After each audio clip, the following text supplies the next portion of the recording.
On today's special episode of Homeworthy, we're island hopping to explore 3 unforgettable escapes, each one a love letter to sun, sea, and soulful design. First, we touch down in Bermuda, where a serene indoor-outdoor haven unfolds.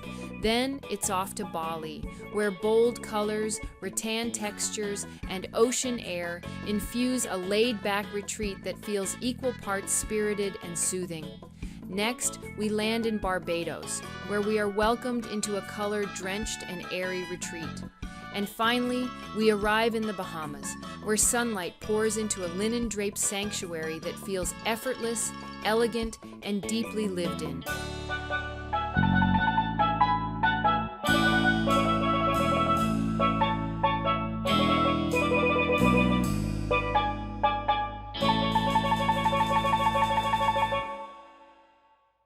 This summer, spend the hottest months of the year in style with Homeworthy as we visit the most extraordinary homes around the world. From the sun-soaked shores of the Hamptons to the classic beachfronts of Nantucket to the vibrant courtyards of Morocco, be sure to subscribe to Homeworthy's summer series to make every day feel like a vacation. You're watching Homeworthy, where we believe every home has a story.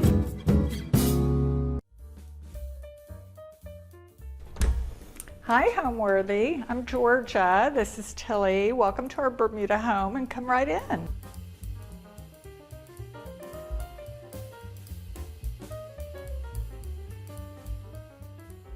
I'm Georgia Crow Benavides, and we're in my house, mine and my husband's house and Tilly's house of 25 years, and we're sitting in our living room. So we're in Bermuda, which I've lived here for 35 years. My husband was born here, and I fell in love with it as soon as I moved here. And I came here 2 weeks after a hurricane, and everybody was apologizing, and it was just, to me, the most magical place on earth. So I feel very lucky to live here. I'm an architect who dabbles in interior design. So I think I'm mainly an architect. I'm trained as an architect. I went to the University of Houston Architecture School and have my bachelor's of architecture, and moved to Bermuda shortly after college, where I sat next to my husband, who's also an architect. And we started our firm 30 years ago when I was on maternity leave. And we've just been very lucky. We've been very busy, and I still, after all these years, love what I do a lot. Well, I'm from Texas, so believe it or not, I tried to marry a southern home with a Bermuda home. So that's how this house came about. And it was a really interesting lot because it was almost a cliff all the way down to the water. So it was a little bit of a challenge building this house, and as you know, the driveway is very steep. But I think this whole house started with the tall ceilings and what we call in the South a dog run, where you walk right through from the front door to the back door. And the columns. The columns are actually similar to a column I saw in Louisiana. And so I think that's kind of how the house came about. And I knew I wanted transoms, and I knew I wanted tall windows, and the ceilings are 11 feet tall. So there were a lot of things I wanted in this house, and luckily I got them, including wooden windows, which was a talk with my husband. Well, because they were a lot more expensive than the plastic windows. But there was no way I was going to go this far and do the plastic windows. So it worked out, and the windows were a fair chunk of change, but I think that they make the house, and they've held up really well, because I think a lot of people use these other types of windows thinking they're going to last forever. And honestly, we renovated a 300-year-old house that had the original windows, and we were able to rebuild them. So that's pretty impressive. So this is my entrance hall, and this is our stairs going upstairs, and I just always like having a bench in the entrance hall. And this is a bench I've got from British Khaki, who unfortunately I don't think he's in business anymore, but it's out of rosewood, and he was just like an amazing British colonial furniture, West Indies furniture maker. And then this is one of my paintings. And I love to paint, especially to fill in gaps around my house. And these are Ironwork International sconces, which I think were the first thing I bought. And I have these from Paris, actually, these lights that I love etched. Anything etched, I love it. And our staircase, I can tell you a really interesting story about the staircase. So the guy who made my staircase, this whole part, he brought as one piece of wood, and he sat here and carved it for 4 days to make this one piece. Isn't that amazing? And then this is my living room. One thing you'll probably see is I do collect a lot of surf art. Well, I used to surf when I was young, before I got scared of sharks. So now my son surfs, but yeah, I just always thought it was a cool culture. So I started collecting artwork that was surf related when I was young. And then this is kind of a funny story. This is a spirit pole from Laguna Beach. And I was at an art gallery in Laguna Beach, and it's an aspen. It's supposed to give off good vibes, and you bought it in groups of 3, and I bought the 3, and I had to put a 30% deposit, and I came home and my husband hated it. So I had to keep the 30%, so I got one of the 3 spirit poles. And this is from the Bermuda Library. When the main library closed down, this was a library table that we got at auction, and it's one of my favorite things. I probably have way too many photos, but I just love all the memories, like the memories of my son when he was little with his best friend, my aunt and my grandmother. And as you see, I collect heron. And when I got married, when I registered to get married, I actually registered for figurines instead of China. And so anyway, I have a lot of figurines. How did your husband feel about that? You know what? He was kind of okay with it. It didn't bother him. So I just kept going. And then I've always collected these leather photo albums that I keep all the scraps from when my baby was little, and his artwork and photos. And I have like 6 of them in this cabinet. So they're great. I mean, I've documented everything. So I just have, look, Mom, I hope you're feeling better. And then some kind of weird drawing. They're mainly my son. So this is actually my husband.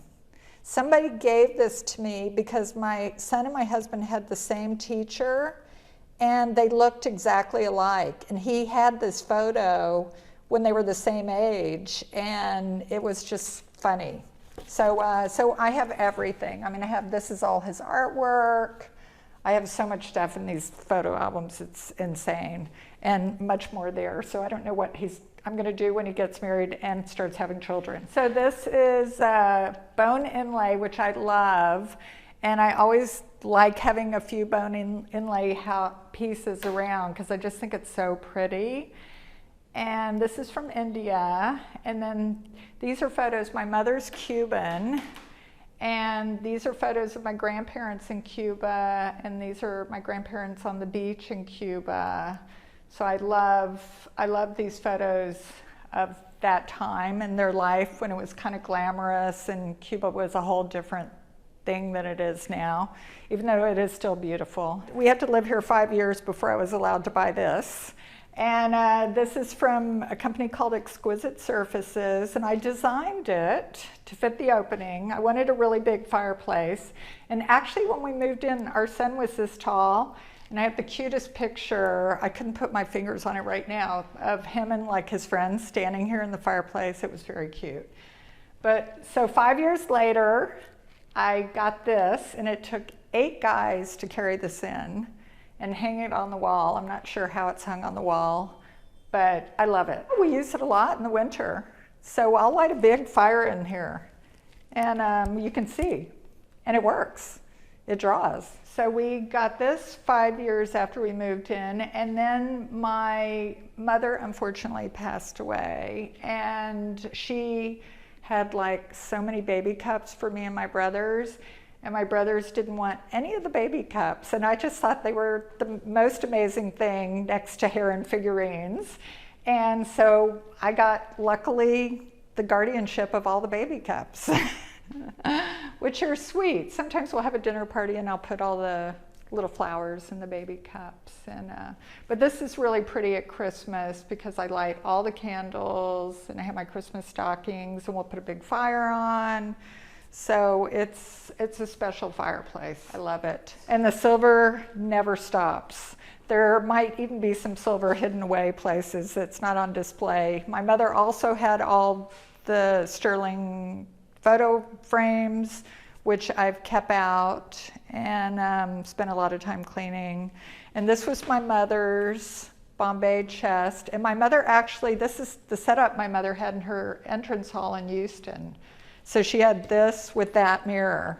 So I tried to keep that, because I always thought that was cool when I walked in her house.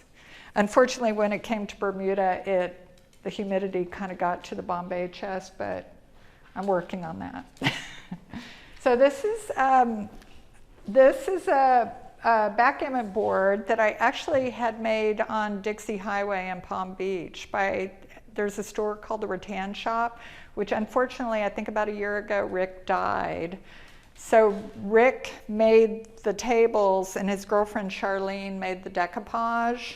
So I had her do surfboards and seashells. And then it was my idea actually to do the sand dollars as pieces. So I'm still working on the perfect combo for the dark ones, color, but the blue's good. My brother lives in Laguna Beach, so that's why I have a lot of artwork from Laguna Beach. There's an artist there, David Kluver, who you'll see a lot of his photos around the house. I just think he does really clever stuff. And so I have a lot of his artwork. Okay, so more silver. I also, on top of the baby cups, got all the rattles. But this is my son's little shoe that I thought was so cute. This was my baby rattle. This is actually my mother's bell to call people at dinner. And then these are just other baby rattles and a little thing to hold your baby tooth. So I just love stuff like that. I think it's cool, and I kind of almost feel like it's a dying thing now. Like I don't see that many baby rattles, but I think they're sweet. It has the tooth fairy on the top. I was just going to point this out, that my husband was supposed to hang this on the wall, but it hasn't happened yet. But he was the Commodore at the Yacht Club through COVID, so that was interesting. And they just gave him this, which I thought was really sweet. So it's a Royal Bermuda Yacht Club's flag, and it's in a Bermuda cedar frame. So Commodore David Benavides during COVID. It doesn't say during COVID, but it was. So anyway, so I thought that was cool, and one day that will make it up on the wall, I hope. So we're going to go to the great room in a minute, but first I thought we'd go outside and see our beautiful backyard. Welcome to our backyard. So this is our huge porch that's 15 feet deep, because I've decided over the years that 15 feet is what it takes to be able to sit out here when it's raining and not get wet. And it's 48 feet wide, and I set up 2 different tables because it gave me the option to have 12 people or 18 people. It just gave me a lot of options with the number of people I was having. I could have a small party or a big party. And I am having a party tonight, so I have started to set up flowers and started to set the table. And I have 2 different table settings. This is the way I normally have it with all these little pots. And then I have kind of a little nicer one over there. And I have the same, you'll see when you go in my great room, I have the same chairs inside that I do outside because it gives me some versatility. So I can bring the chairs from inside to outside. And I've had the same Lloyd Flander sage green chairs for 30 years. They work. So I have a whole bunch of them, and I've replaced them over the years, and some of these you'll see I probably should replace, but I'll get to that. So basically, I didn't want it to look like it was an outdoor space, and I didn't really want outdoor furniture. I didn't want that typical look of being outside. So that's why I keep a table here, and in the evening I'll put a lamp on the table, and I just feel like it makes it look like it's a living room, not just the porch. And even with the cushions, like I've never had proper cushions made for here because I feel like the loose cushions like this just give it a little more of a character. So it's not a bunch of fitted cushions, but it's still comfortable. This is not a heron bunny, but I am obsessed with bunnies, and I do have one pink penguin. But I do like this blue and white, the pink and white china. I think it's cute for outdoor stuff. And I'm really into garden seats. So I have lots of garden seats. You'll see them in my den. I use them for everything because they're so versatile. You can sit on them, or you can put stuff on them, and they're just really great. Tilly loves it here. She's a very happy little dog. She gets to run. We have an acre and a half, so we have a path that goes down to our dock, and she'll run halfway down and run all the way up, and then she's got her exercise for the day. So that part's really good, and it's a beautiful spot, as you can see, to sit out here. So this is our other table with our other grouping of chairs and a different candle situation. So this table I'll use if I'm wanting to do something a little more formal, and that table I use if I'm wanting to do something casual, or sometimes I'll decorate both of them exactly the same. And this is our pool area. This is where my son wants to get married. So he wants to be on the point here and have all the chairs along here. So we're working on that now. And then our pool area, this is where my husband and I sit a lot in the evening and have a glass of wine. It's very hot. You need this pool. It's like 90 degrees today, I think, and 100% humidity. So it's a little sweltering. The pool's a little warm, but it's refreshing. So, and I have more garden seats over there, my Adirondack chairs, which are on their last legs, but they seem to keep hanging in there. This is an interesting Bermuda feature, the buttery. There's a lot of butteries around the island, and they used to actually be to make butter in. And so a lot of the old houses, especially the really old houses, the 300-year-old houses, will have a buttery where, because of the way the roof was configured, they thought it kept everything a little cooler inside, so people would store certain things in there.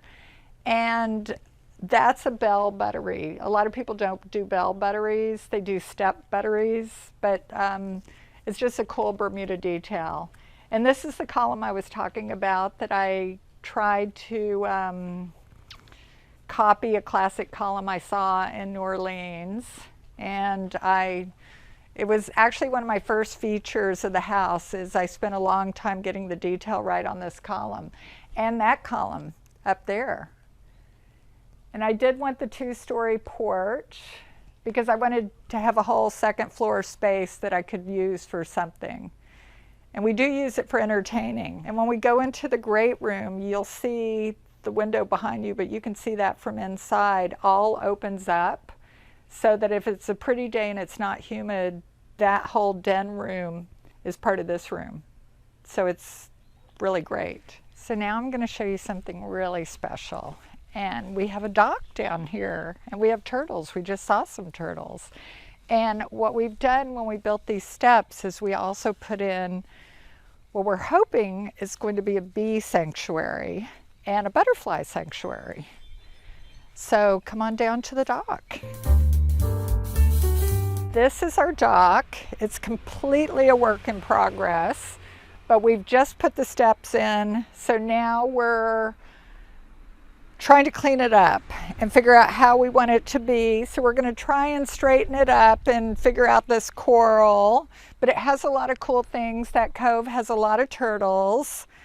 This is a fish pot where the previous owner kept all his catch for the week. So down here, sometimes I have my rubber dinghy, but we've had it out for repair.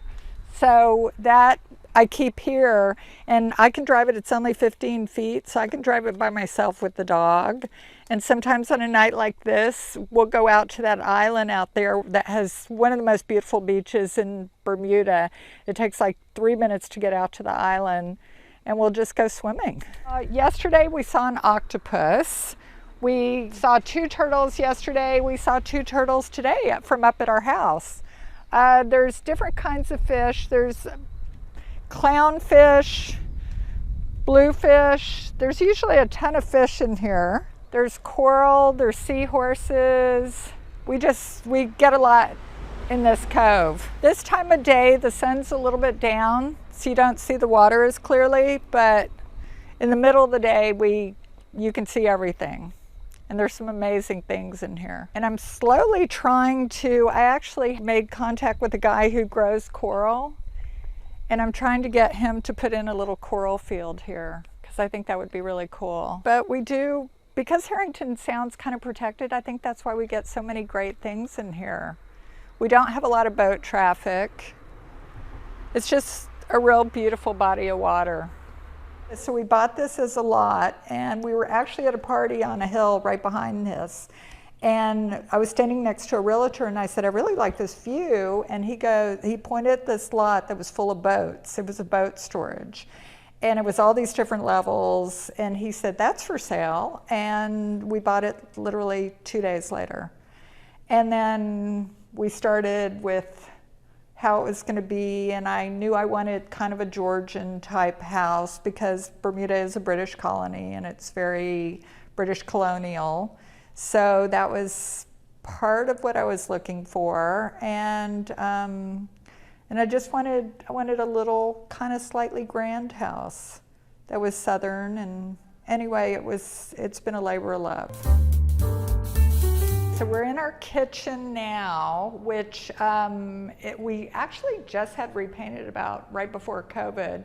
But for 25 years, I think it's held up really well. It was built by the Amish, and we had it brought in, and I just think they did an amazing job.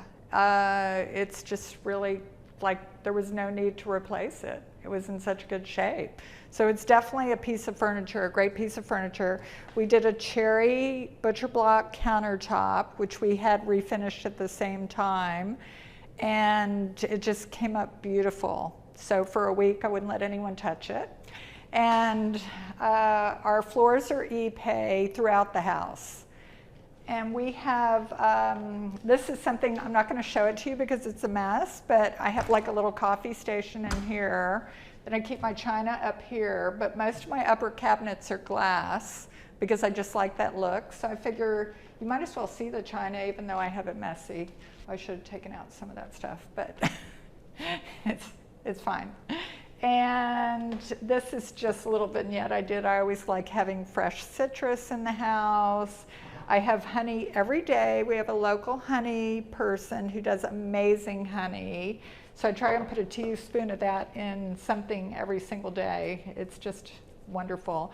And Bermuda, we're actually really lucky. There's a whole bunch, like this honey guy's young. He's not even 30, and he's come here and started this whole little business and has the cutest little label.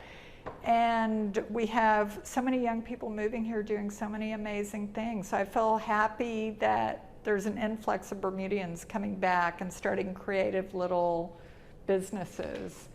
This is my son surfing in Laguna Beach when he was 10. So I love having fresh flowers. I love having palm leaves like I have in the other room, but we do have a lot of Bermuda roses in our garden. So I like having the Bermuda roses in the yard. We do have a couple of hydrangea bushes, so we're lucky. Hydrangeas don't grow here really well. They have to be in a pot because there's something acidic about our land.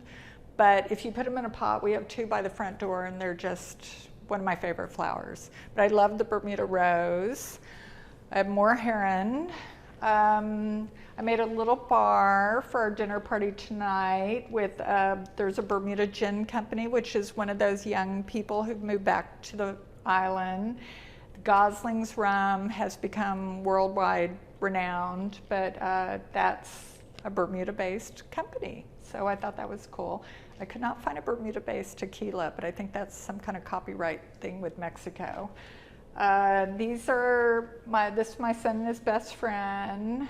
These are, I used to collect when he was little, I collected marbles for him. And the coral's actually from a beach, Cambridge in Bermuda.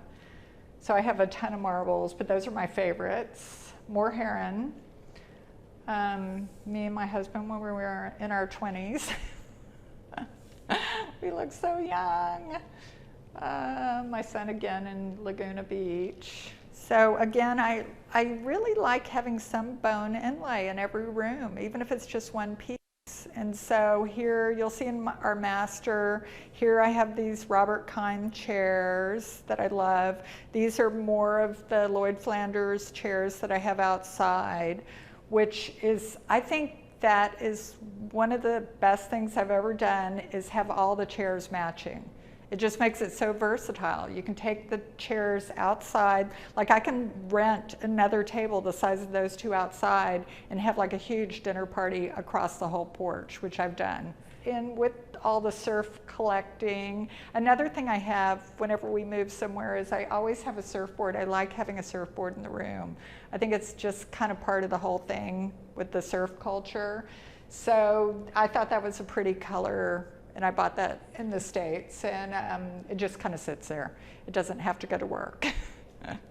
And then this is my book. So I did this with a friend of mine. We had the foreword by Michael Douglas, and he wrote a really nice foreword. He was very sweet about it, and all the money we made from this book went to a charity, a couple of charities, but mainly a charity called the Family Center that's here in Bermuda. So we actually did pretty well. We sold 3,000 books in 2 months, so we did really well. And it's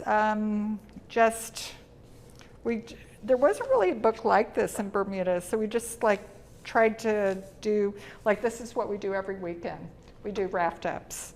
And oh, this is an above ground water tank, so it just shows some of the cool old things that we have in Bermuda, and with pretty much every picture has people in it. So we wanted it to show Bermuda architecture, but also have people in it. And we're about to do another one. So, it was a really fun book to do. This is our house at night. So this is 12 years ago, back when I had my beloved Jack Russell. And this was just a dinner party we had, where I set both the tables up like I have now. And all the furniture is the same. This is a girl, Dana Cooper. Do you know Dana? She does these Lily Pulitzer-like things, like ties, and she's local. And I just had these recovered in Katie Ritter fabric, which I love. And so this is my new favorite addition to the house, is all this colorful stuff. I just had brown fabric before, which was not as happy. This is very happy. This is a checkerboard I made out of mosaics. I took a mosaic class and made a checkerboard. So, and then I went to a local shell company and bought all the shells. So it's kind of fun. Nobody plays it that much, but it's cute. I have more fresh flowers, more seashells, more garden seats. I love the garden seat. So this is my office. This is where I do my architecture, my interior design, and I paint in here, but it has a view. So it's a great place, and on a beautiful day I have both the doors open, and it's like I'm working outside by the pool, which is amazing. But right now I'm in the middle of a project where I am helping with the fabrics. So these are some of the fabrics and wallpapers that I'm using.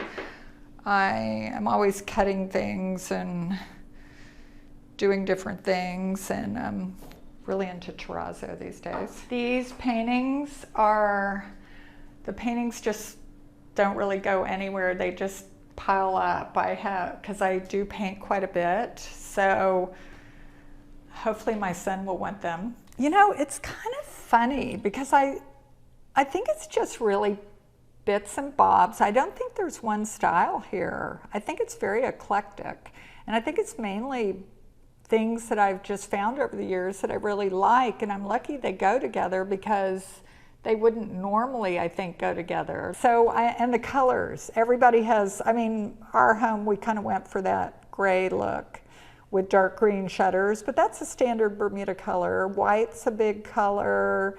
Our house next door is a coral color.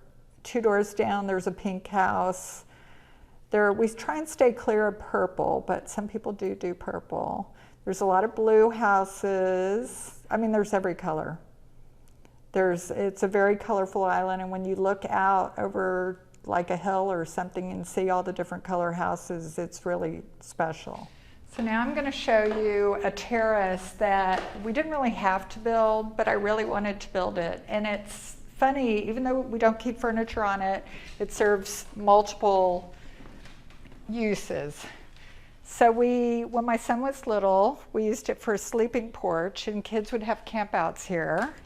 And then as he's gotten older, we use this for entertaining. And last time we had a party here, we took both those benches and moved them so they were parallel and covered them in candles and had a huge table here and had like little bistro lights, and it was just amazing. The view from up here is just, it's like a whole different world space than downstairs. So I love this porch, and I'll sit up here and read, and it's just an amazing spot. So Bermuda's special. It's just the beauty. It's so beautiful. The water, well, when we go outside here, you can see the view, but the water here is just beyond. And I have turtles off my dock. We saw an octopus yesterday off the dock. I mean, it's just really, an amazing place. You're living in a sophisticated small town, but we have all the amenities of a big city, but we live on a tiny island where we can go snorkeling in 5 minutes. And it's just amazing. So this is our master bedroom, and this is one of the first beds we got. We had a little bed right before this, and it's from Ralph Lauren, and I just thought it was beautiful. And my husband painted the walls lilac. I wanted lilac walls. He used 3 different color lilacs, and he took a whole weekend to paint them, and I think he nailed it. I think he got the perfect color. And these are kind of an interesting story. These lamps, or these candelabras, are silver, but not for my mother. They're from Round Top in Texas, and I had them electrified, and while I was in Texas, I always got some cowhide lampshades, and so I think it's kind of cool, the whole silver with the lampshade. And then you'll probably notice we have no carpets because we go to the beach a lot. So I find no matter how much you clean your feet when you come from the beach, there's always sand, and I just want everything to clean up the sand as easy as possible. And as far as curtains, we have curtains in our master bathroom, and we have curtains here because the sun comes up right here. But we're really private. We're way up here, and we like going to bed and waking up seeing the view. At night, the view is all the lights on the harbor, and it's just, we love it. We love our view. And then this is, again, a bone inlay piece. I love having a bone inlay piece, and more heron, because why not? And this is a painting that I did that my husband hung up so you could see it.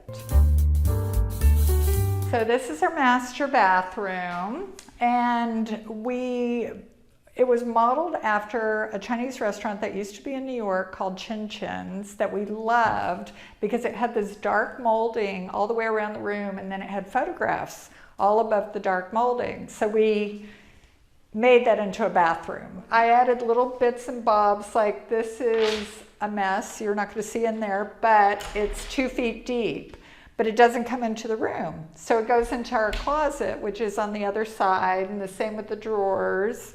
And that was to cover the toilet. It doesn't quite, but anyway. And back when we built this, limestone was really in style, and I actually still like it. And I think we were one of the first clients of Waterworks. So this is all Waterworks stuff, and it's held up really well. And one thing I really do like are these. I've used these in a lot of houses, the glass towel holders. I think they're so sweet. So, and we do a lot of pedestal sinks. And again, my husband, credit for the walls. He did this amazing blue using 4 or 5 different blues, and I think even a little brown. He's really good at it. And these are cool. These photographs are old Bermuda, and a girl found these old film, and she developed, I think, just 20 of each. And I think that they're really beautiful, like the old lily fields. Bermuda had some beautiful lily fields. People used to get around on horse and buggy. They're great photos. So, and then quadrille. Bermuda, the styles of the home are really interesting because we have a lot of things that are unique to Bermuda, and I don't know why more places don't do this. So every house here is made out of concrete block. We don't have wooden houses. So if a hurricane comes through, sometimes if it's a really bad hurricane, we always write it out. My husband insists on writing it out in the house. And sometimes I can feel the house vibrating, but I always know the house is going to hold it together. And the only thing that really damages the house is the odd tornado. But the homes here are so well built, it's just incredible. And then the other thing I think is really unique about Bermuda architecture is we catch all our rainwater. So we don't have water pumped to each home. Our whole roof catches the rainwater, and then our whole tank in the back holds the rainwater. It's 11 feet deep, and it holds enough water to last us through any drought. And so I feel like we're kind of self-circulating that way. And if I could talk my husband into buying a generator, we would be completely self-circulating. But sometimes we do lose power. But for the most part, our homes are just really well built and unusually built. And in Bermuda, you can see all the roofs are white because everybody's catching the rainwater. So we have to have a certain type of roof construction to make it safe to catch the rainwater. Home's everything. I mean, it's my sanctuary. It's where I stay. Like, I would rather stay home than go out 9 times out of 10. I just love being here. I think I'm very lucky after being in this house for so long. It's everything I love, and it's a happy place. I love when my son comes here. I love when we just have an evening at home. It's everything. I love home.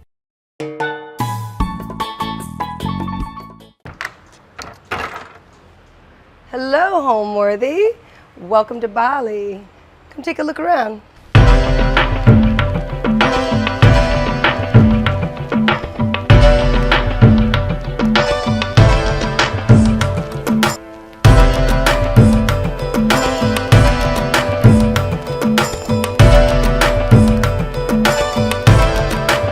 You're watching Homeworthy, where we believe every home has a story. Hi, my name is Francesca Messina, and we are in my home in Bali. We've been in Bali for 20 years, and about a year ago, we were offered this beautiful villa that was a friend of mine who actually lives in New York, and we've been coming here for many years. We've had different homes over the years that we've rented, but this home I felt was particularly unique. as the development in Bali recently is a lot of white box, this was a rare opportunity to find one of the old Bali treasures, which is the old Joglo Balinese style home. So we jumped right on it. One of the things that was really interesting about this particular property is it was one of the first developments in Umalas, which is the neighborhood that this is called. And so if you hear little motorbikes in the background, there is a main road that people use to get from one area to the other. But it's a very unique area. It was all rice fields at one point. There was legend has it that I heard on the compound is that there was 2 Italian architects that still live on the property today. They're in their 80s. And they came to Bali, and they were one of the first developments in this neighborhood. So this was all rice fields. Umalas has always been known as like a neighborhood. It started to develop as very neighborhood, no commercial, no hotels. It's changed a lot, but it's still very residential, which I love. So basically their concept was to create an artist compound. So she's an architect, and the other woman was a clothing designer. So it's kind of fitting as an interior designer that I acquired this house. It's pretty amazing. Everybody's like a family. They raise their children together. They share a common pool. So it's acres of land over rice fields, and they're 80 years old and they're still on the property. So this house became available to me a year ago, and I just feel it's so special, and I feel so grateful that they offered it to me. So I jumped on the opportunity. You know, here in Bali, I mainly work. You know, I do come and have a little bit of fun, but how can't, you know, the beautiful islands, it's such a gorgeous place to relax and spend time with my family. But mainly, I bought this house as a canvas for my work. So I design furniture here in Bali and in Java. I have an office here in Bali, and I empty the house maybe once or twice a year is kind of the goal, to do photo shoots to feature my furniture. I have a shop in New York called Die For New York, and this just gives me an opportunity to hang my hat and call it my own home, opposed to jumping from one villa to the next every time I come and setting up. So it's been really nice. My daughter's living here for the last couple of months. She's just settling in. She's 20 years old and grew up in Bali, back and forth between Los Angeles and Bali. And so it's just been really nice to be able to call this place our home. So one of the things I wanted to point out about my front doors, these are traditional hand-carved teak doors made here in Bali. They come from the old Joglo houses that they have. And these knobs are so interesting and beautiful. They're getting harder and harder to find, but these are all crystal and hand etched. You'll notice the traditional like Dutch style. Indonesia was colonized by the Dutch, and so they shipped merchandise and antiques from Europe to Indonesia. So when I'm out hunting for my store, I always look for the Dutch colonial designs, and that's exactly what these are. They're so intricate and beautiful. They add a little sparkle to the wood, and I love them. All the hardware is so beautiful. Step inside and let's take a look around at some of my collectibles and the things that I love. So this is kind of like what you would call a foyer. I kind of created that by adding the drapes here so that, you know, it would create kind of an aisle and foyer moment.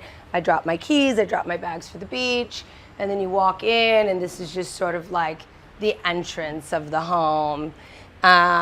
In Indonesia, these Bali homes, they have a lot of these outdoor atrium gardens. This is one of my favorite areas of the house because you have this bird's eye view of the garden from this angle, and it creates a beautiful cross breeze that I love. So pretty much like we hang out here, my kids, my husband, we hang out, we chat, we eat. It is an open floor plan, so certain parts of the day it's cooler than others, but it's super comfortable. We all hang out, the teenagers hang out, and we feel really comfortable in this space with the fans going. We've got this beautiful view of the pool. And I really needed an office moment. I do work in Bali, and a lot of times I come here by myself. So this is kind of like my office. I love to sit here and just sketch, look at different designs that I've created. All of the furniture in the home is furniture for Die For New York, We have a shop in Brooklyn. So this is all of our furniture that we import. And this is such an awesome desk. Like I sit here, I burn my incense in the morning, I come in here, I burn my Palo Santo, and I kind of just like meditate and think about my day and really set my intentions for the day. And it really is very calming. You hear the birds and the landscape before the motorbikes get going. It's very, very peaceful at sunrise. And I just kind of like sit here and I get my work out and my laptop and start my day right here. And I love it. Such a cute little desk. It's vintage, an old teak desk from Java. And then I love mixing the vintage with the new. I love the juxtaposition of the old world meets the new. And it's been really inspiring this year, bringing in a lot of the fresh pops of boucle and white and these really super contemporary designs. I feel like it works so well. People ask me all the time what our style is at Die For New York. That's our brand, or what my personal style is. And I would say that I've taken boho to an elevated place that it used to be. 20 years ago in Los Angeles, we were very boho and very current. And I feel like that term has changed. We're definitely eclectic. We definitely add bits of avant-garde and we love contemporary art, but we're still authentically boho. We've just elevated it and it's fun. It feels really fresh in the old world backdrop to have these contemporary designs. I love mid-century modern. This is one of the chairs. It's like a Danish design, so beautiful, made right here in Indonesia, super comfortable. This will also be featured in our store. My whole new collection will be in my store in Brooklyn in a few months, but this is a new sample that I'm obsessed with. I love it, so comfortable. But this is like that little moment, you check your phone, you're waiting on your Gojek. Gojek here is like Uber. They call it Gojek, and it picks you up on a motorbike and takes you wherever you want to go. So if you don't feel like driving, this is where I sit and wait for my Gojek or wait for my food or just check my emails. It's kind of nice, a nice breeze through here. It's really beautiful. So this is a unique house. Legend has it that the woman who was an architect who built it originally wanted a traditional Balinese house. So they have an authentic stone. It's a volcanic stone. It's kind of a brick shape. That's how you can kind of tell that this is a Bali house. But over time, they did some add-ons. So it was always an open air space, but she added glass doors. She added some of the carving. So people buy these houses in Java that mostly the farmers use, and they're called joglos, like Joglo, joglo. And now they're sought after. There's less and less. They're harder to find. But the wood itself, the beams are like 300 years old. And so you buy these breakdown houses, the joglos, and then you add it to the drywall and you stretch it out. So that's what she did. So she had originally 40 years ago built traditional Bali house with the volcanic stone, and then she added a joglo to it. And she added the wood, she put the glass, the open floor plan. So it's definitely indoor-outdoor living. The back of the house is under renovation right now. There were 2 old rooms. There's 2 bedrooms and 2 baths, and they're 40 years old. We are currently renovating. We lifted the roof. We are adding French doors. We're opening up, adding more light and cross flow, and then just remodeling the bathrooms in general. But this home, it's spread out nicely, so it feels really big, but it's really not. It's just 2 bedroom, 2 bath in the back. And then you have your front open floor plan with small kitchen. But that's the nice thing about being in Indonesia. You have your backdrop of like the old wood and the old world. And then, I've only acquired the home 7 months ago, so I just started. But it's kind of nice because you can mix the two. And then that's like the sweet spot, is to have the old world backdrop, close it in. So if you want to reprieve with some air, you can. So that's kind of the goal. So the living room is so fun. I have 2 kids and a husband. We are a family of 4, but as you can imagine, 2 teenagers growing up in Bali have friends all over the island. So my favorite thing to do is to barbecue and cook. We all share secrets and tips on life. One of the things I wanted to create for my family is a safe place. Like, home to me not only is it aesthetic, it has to be comfortable, although we do have that occasional white chair that no one's allowed to sit in. But in general, I like everyone to feel comfortable. They're in their bathing suits. All the teenagers flock to my house, and I love that. I'd much rather them be here with me than out there. So we created this living space to seat, you know, I've had up to like 8 to 10 teenagers around here just last week, barbecuing, they hang out, everyone's charging their phones, the music's going, and just home to me really feels like a safe place. You know, I want these teenagers to open up to me, even if I have to bite my tongue half the time of what they're saying, but giving them advice and them sharing their sort of where their head's at. I feel like home is a safe place. You know, obviously beautiful food, the aesthetics, that doesn't hurt, the beautiful pool, but just creating a really safe place for my girls and all of their friends. They call me mom, and I love it. I love it. So we hang out here. We have parties here. I put food out here. I mean, it's just all very like wash and wear. Nothing here is too precious. So I intentionally did that, all washable fabrics. All the fabrics and textiles, by the way, we make here in Bali. So this is like all of these fabrics and prints that you see in my home are fabrics that we have hand painted and hand dyed and up in Ubud, which is another area of Bali that's super magical. They're actually known for the batiking and the dyes and hand making fabrics up in Ubud.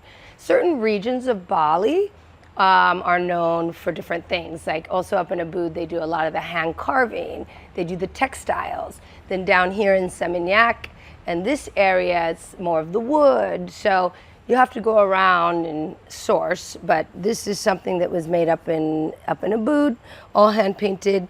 I was inspired by African prints this season, so you'll be seeing a lot of African prints with my collection. In this open floor plan, it's so beautiful at night, the cool breeze, but during the day it gets really hot. So if you're not in the pool or you're not somewhere where there's aircon on, the saving grace are these fans. So they're cross flow, really beautiful, high-powered, like industrial-style fans. These save us, that's for sure, during the day. So I love to take a nap out here, read a book, and chill. Yeah, it's really beautiful. I wanted to point out our new collection. This could be indoor or outdoor. It's got this beautiful design in the back, many different fabrics that are available, but again, circling back to that African design, like contemporary Africa. That's all part of my new collection for Dye for New York.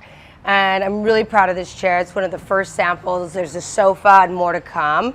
Had to get it in the villa to photograph it. We're going to be photographing it this week. But I wanted to share that with you. It's really beautiful. And also this gesso finish. We're doing a lot of gesso finish, super popular right now. So it's a plaster finish. We do layers and layers, 5 different layers go onto it before we seal it. Super contemporary and fun.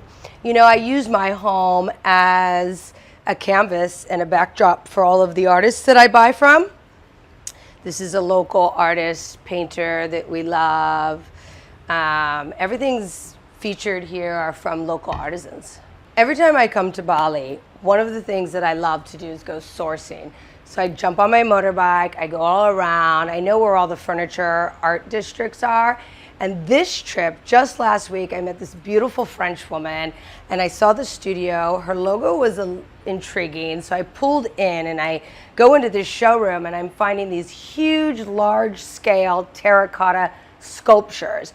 I couldn't get any of the large ones here to the villa, so I opted for these small. These could be indoor or outdoor lights, but it's all terracotta, and then she hand molds them and hand does all of this work, seals it, paints it. She does coffee tables. She does large scale sculptures, like I said. I think they're so contemporary. I love the contemporary vibes with the old world, and they're earthy, contemporary, but again, they can be indoor or outdoor. And I love, it sort of creates interest and pulls you in from the entry. Getting around in Bali is tricky. If you drive a car, it's going to take you 5 hours to get somewhere that's 20 minutes away. So very early on, I learned how to ride a motorbike. And I remember when my kids were super little, one went to the green school, the other I would drop off at the Canggu Club, which is a little day, at the time was like a little daycare private resort club. And I got on the motorbike and I had one in the front, standing, holding on to the little mirrors, one in the back. It's very common in Bali that you'll see an entire family on a motorbike, 3, 4 people and the dog. But I would take on my 2 kids with their little backpacks and lunch, and I would drive through the rice fields. And those were the days of when I discovered Bali 20 years ago. And I would drop them off, and I would go work all day, and around 3 o'clock I would pick them up and drive them home, and we would continue with our afternoon. And yeah, I drive a motorbike, and I'm actually, knock on wood, I've never had a major accident, and it's a must here to drive a motorbike, for sure. So this is our dining room. One of the things I struggled with when I was decorating this space is whether I go with a rectangle, an oval, and I tried them all. I had an oval marble dining table in here, I had a rectangle coming out this way, and then I went with the round, and I was like, this is it. Everything is so many straight lines in this house. It's really boxy. It needed something to soften it up. So the round is working perfectly. We all gather around here for breakfast. It's such a beautiful cross flow. This table is over 150 years old. This is really old, antique, artisanal, like typical artisanal Indonesian farm table. But the wood is just so stunning. I love the grain, I love the warmth. It's got all of these like natural little funky details and imperfections that make it so special. I love it. And then we just mixed them with these fun hand-woven chairs. We pull these outside. It's solid teak with natural banana leaf. So these chairs are great. We have these indoor and outdoor, and it's so comfortable to sit around here. This is a fun little contemporary lamp that my friend makes. It's all wrought iron and handmade linens with recycled fabrics. So they boiled the plastic down and they break it down all the way to the thread, and then they make these beautiful linen covers for lamps, and they do drapery. But I just thought this was so sweet. So I just added this recently to the farm table, and it really works. It's cozy, it's comfortable. And one of the other things that I love about Bali is they have all the ceramicists. So up in Ubud, again, they have pottery schools. I've actually visited them and made my own pottery with the students. So there's just one after the other. There's kind of an area of pottery. And this is all made in Bali. These are such beautiful handmade ceramics, and I'm obsessed with them. And not one is the same. And they're just so sweet. One of the things here in Bali, if you go to the local markets even, you can find like the wooden spoons and all of the placemats and the baskets. But the sparkle is new. This is more of a contemporary thing. And that's just that thing. You have to get out there on the road and source. And that's exactly what I do. And I found this hand-blown glass company that makes teacups, glasses, trays, and I love them. So those are really beautiful. I love setting the table. It's so pretty. The garden is gorgeous. The light filters through. You can see there's no window here. This is a traditional Bali thing. So if you're worried about security, this would not be the house for you. Anybody could jump through this, but that just doesn't happen here. So this is all hand carved. It's been installed to fit into the stucco, but this is a traditional architectural piece that's been all hand carved. This is probably over 150 years old. I love the food in Bali. I love all the organic fresh vegetables and all the exotic fruits, the fresh fish. I mean, when I come here, it's yoga, walks on the beach, organic food, and then I run around, I work, but by 3 o'clock, 4 o'clock, the traffic is so insane. You really have to get out between like 10 and 3 and just work straight, and then you come home, massage in the garden, swim in the pool, sunset, and you go to sleep early and rise early, and that's the lifestyle here, and I love it. And I love the tropical heat. Like for me, I love the moisture. It's good for my skin. I feel good in the heat, and yeah, Bali Indonesia in general, whether the climate and the food combined, is definitely, it's a healthy lifestyle. And then of course we have our fresh coconuts and our fresh jamu every morning. So in Bali, it's traditional to have a pinbantu, is what they call it. It's kind of like a house, someone keeper that comes in, she cleans, she does the laundry, she moves things around. In the tropics, you have to move the garden around and fluff and clean every day. If you don't, the mosquitoes and things fester and it gets moldy. So every day she comes and she cleans, and I'm so lucky that she knows how to make the fresh traditional jamu. So we have it delivered. Everything comes, the fresh coconuts, the ginger root, and then she spends hours making this amazing juice blend. And this is our kitchen. Come on in. Yeah, so this is the jamu I was telling you about.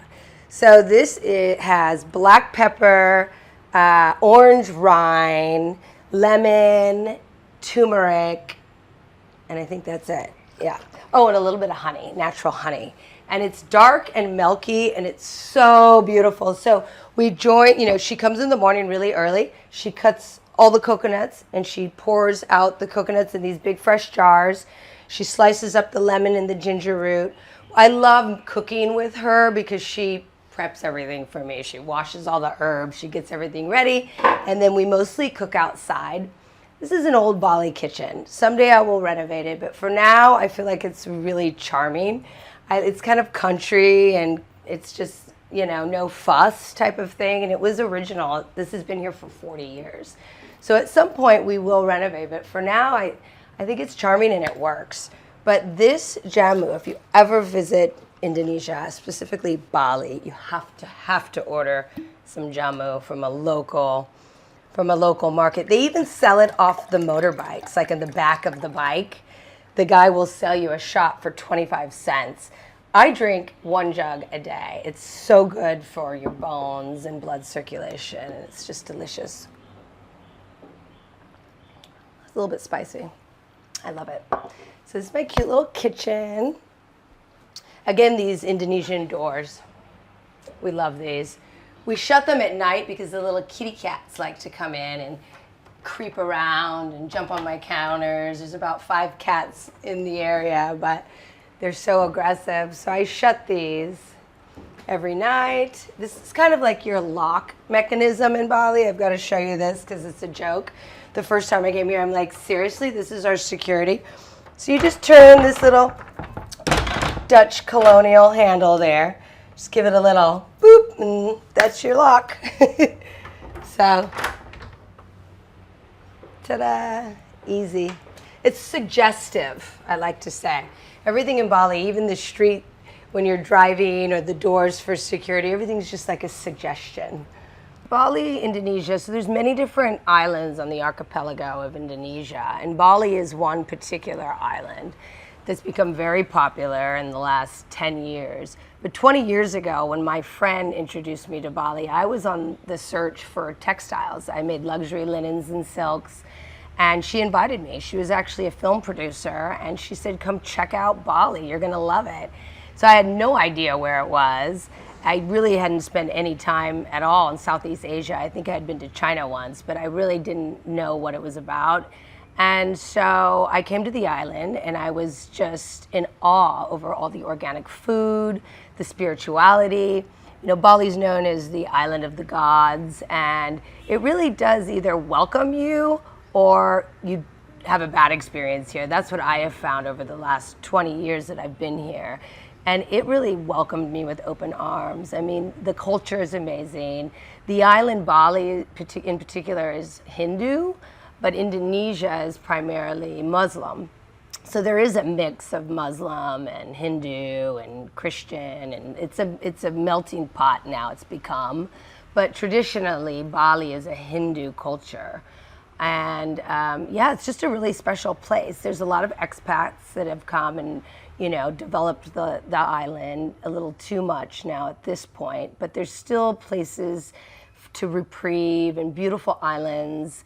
And I just love the health factor, like the organic food, the spirituality. It's just a place where I'm able to come and work and escape. I feel very free here. I can be creative and work with all the local artisans. Even though it's overdeveloped, it's still authentic.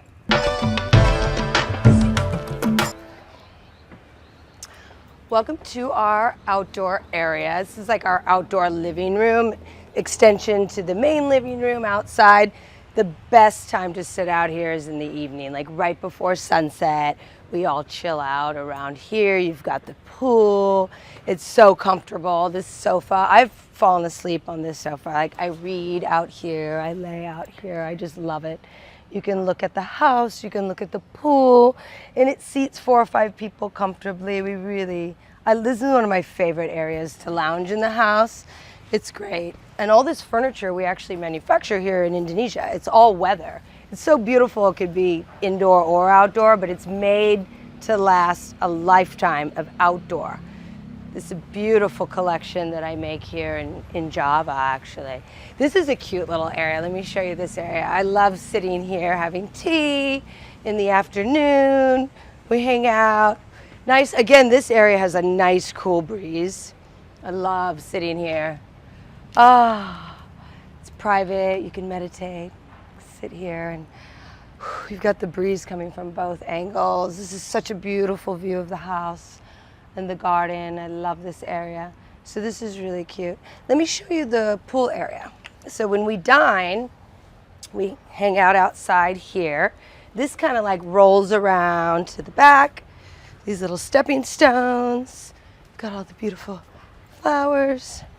So this is very traditional Bali stepping stones, not ideal with heels, but you're pretty much barefoot 24/7. So this is the loungy pool area. This is probably the best part of the whole house. This enormous pool. This pool's 40 years old. I had it emptied and cleaned. At some point I'll re-landscape this area, but like this is the wow. This is the wow factor of the house. The garden is so amazing. And this area here, we dine, we hang out, we lounge, read books. And then, this area here that I was talking about earlier is where the other compounds are. So this is acres of property that was once owned by an Italian architect. She broke up the land and there's 4 houses. And each is its own individual style. Mine's traditional Balinese, another one's a little more Javanese. Like each has its own style and they're much bigger than mine. They're 4 and 5 bedrooms. But this trail here leads you into the mysterious magical gardens of everyone's compound. And then the pool is communal. I just lucked out having the bird's eye view of the pool. But it is a communal pool. We all share, we all dine here. We had a party on Sunday night here and we hung out with all of the people that live on the property. It's still it's kept its family vibes, that's for sure. It hasn't turned over very many hands. My house, only 2 owners, me being the second. And then this house, only 2 owners from Australia. And then the other 2 are the original architects that found the land and developed it 40 years ago amongst the rice fields. So on the other side of this garden is all rice fields still today. It's developing quickly, but it still exists and it's pretty magical. This is a magical property and I feel so grateful to be a part of this community. That I was accepted and offered this space is really a dream come true for an artist like myself. I love it. I love it. It's so beautiful. And these are the trails that take you to each individual home. So the landscape, when I arrived 7 months ago, was super overgrown. It was beautiful, but it was too much. That was one of the challenges of renovating. I knew I needed to do the indoor, but I wanted to start with the outside because you spend most of your time outside. So we cleaned up some areas and we opened up so that our house would have a better bird's eye view of the pool. And then we, cleaned up and trimmed and we're still sort of sculpting this garden. Nobody did anything to the garden or the house for 40 years. It was clear that they were fine with the way it was and they really just did an update. We added lights. We've now carved through the garden One of the traditional plants that I love are these frangipani trees. So we've got about 5 of them around the garden. Can be a nuisance because these little beautiful flowers that smell so amazing, and a lot of times you'll see, you know, these in people's hair when they come to Bali. So this is a traditional plant called frangipani, also known, I think, as ylang ylang. Like, people use it to make essential oils, and they're so cute. My kids, when they're little, used to climb these trees, and I have so many photos of them in these trees. I mean, this tree is over 50 years old. I mean, it's huge. And these are the little flowers. And they fall all in the pool. Every morning we pick them up. Our outdoor furniture is amazing. We make it here in Java. It's all solid teak, and the rope is actually rope used on boats, so it's all weather. And the contemporary design mixed with the traditional rope and teak, just something fresh and new, something exciting to see. In the outdoor world, you know, of furniture, I love the contemporary lines. What I love most, I think, about this home, well, the location is prime. That's a no-brainer for me. The location's 1 minute from my office, 3 minutes to the beach. But what I love is the wood. I love the old warm wood. I love the light that filters through here. I use this space as a canvas for my work. And so when I do photo shoots here, the light at 6 a.m. is just, it's magic. It truly is. This house, the stories that I heard from the women that have created this land, it sends chills about, you know, raising their children and the warmth, and you can really feel it. It has a very easy access flow, the way you enter and the view to the pool, the straight shot to the pool. It's a total vacation home, and it feels that. And I would say my favorite part is all the old wood. So warm. I'm gonna take you for a sneak peek onto the compound. We're all family and friends, so it's fine, but like, this is our living area with the pool. But let me take you through this little mysterious little walk through here. It's so cute. And I love doing photo shoots here. Sometimes I put chairs here, and I've hung lamps here. Literally, this property is like my canvas to do my work and my creative art. I love it. But isn't this so charming? It's like you walk through here, and these are the other compounds. So that's the architect, the Italian architect's house. That was the first house built on the land before mine. And it's huge. It's like 5 bedrooms. And she collects antiques from Bali. They are so gorgeous. They're like the old artisanal, authentic pieces. So that's her property. Then you peek over here, and that's the second property. And then the third one is just back here. But it's so beautiful. Such an amazing, let me show you this view if you can. Just come over here, and you'll see that this house, this rooftop is all hand carved. So each piece of wood that you see there is a very traditional Balinese style roof, and it's called a gladik, and those are all hand carved and hand inlaid. The most beautiful roof I've ever seen. And then you come through here, and you can take a little peek and have a little view there of another artist's home.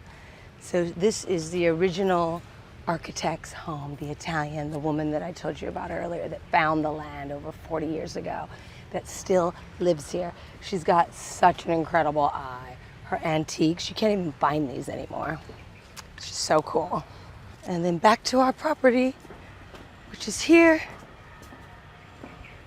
Ours is so private. We're really removed from everyone. They're actually a lot closer. And we're set back here by the pool, which is so, so nice. So we just kind of got to work on this. And we're back. The best is yet to come. So the back part of the house, which is here, is the bedrooms and bathrooms. It's under major construction. As much as I want to show you what's happening back there, I want to wait for the big reveal. Oops, sorry about that. which will be coming very soon, and I promise to show you at some point. You go behind these doors, there's going to be 2 new beautiful bedrooms and beautiful bathrooms. So until next time, thank you so much for visiting my Bali home. It was a pleasure having you, and I hope you come back again. Thank you.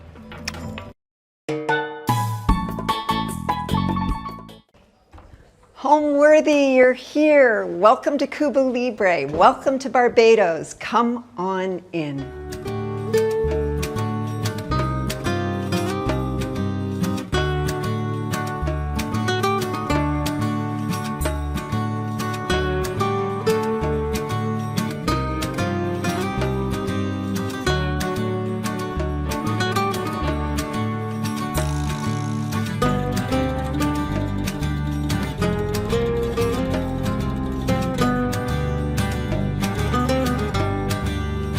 You're watching Homeworthy, where we believe every home has a story. Hi, I'm Andy Wells, and you are here in wonderful Barbados, the home of great people, beautiful sunshine, and wonderful food. I am the co-founder of Casa de Suna with my 2 daughters. We are a lifestyle brand, and we celebrate the home and creating a beautiful environment that everyone is capable of. And also, I'm co-founder of Casa de Suna as well as Project Uplift. Actually very proud of. It's a project that we're doing here in Barbados that really celebrates children with dyslexia, how they learn, and what their great strengths are. I am so excited to have you here, Homeworthy. Let's have a tour of our home.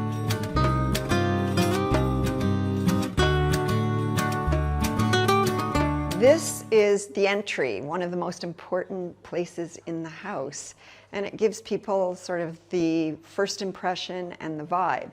And so I wanted it to be very colorful, and I wanted it to be something that was eye-catching and beautiful. The fabrics here are from Fortuny, which is an Italian company.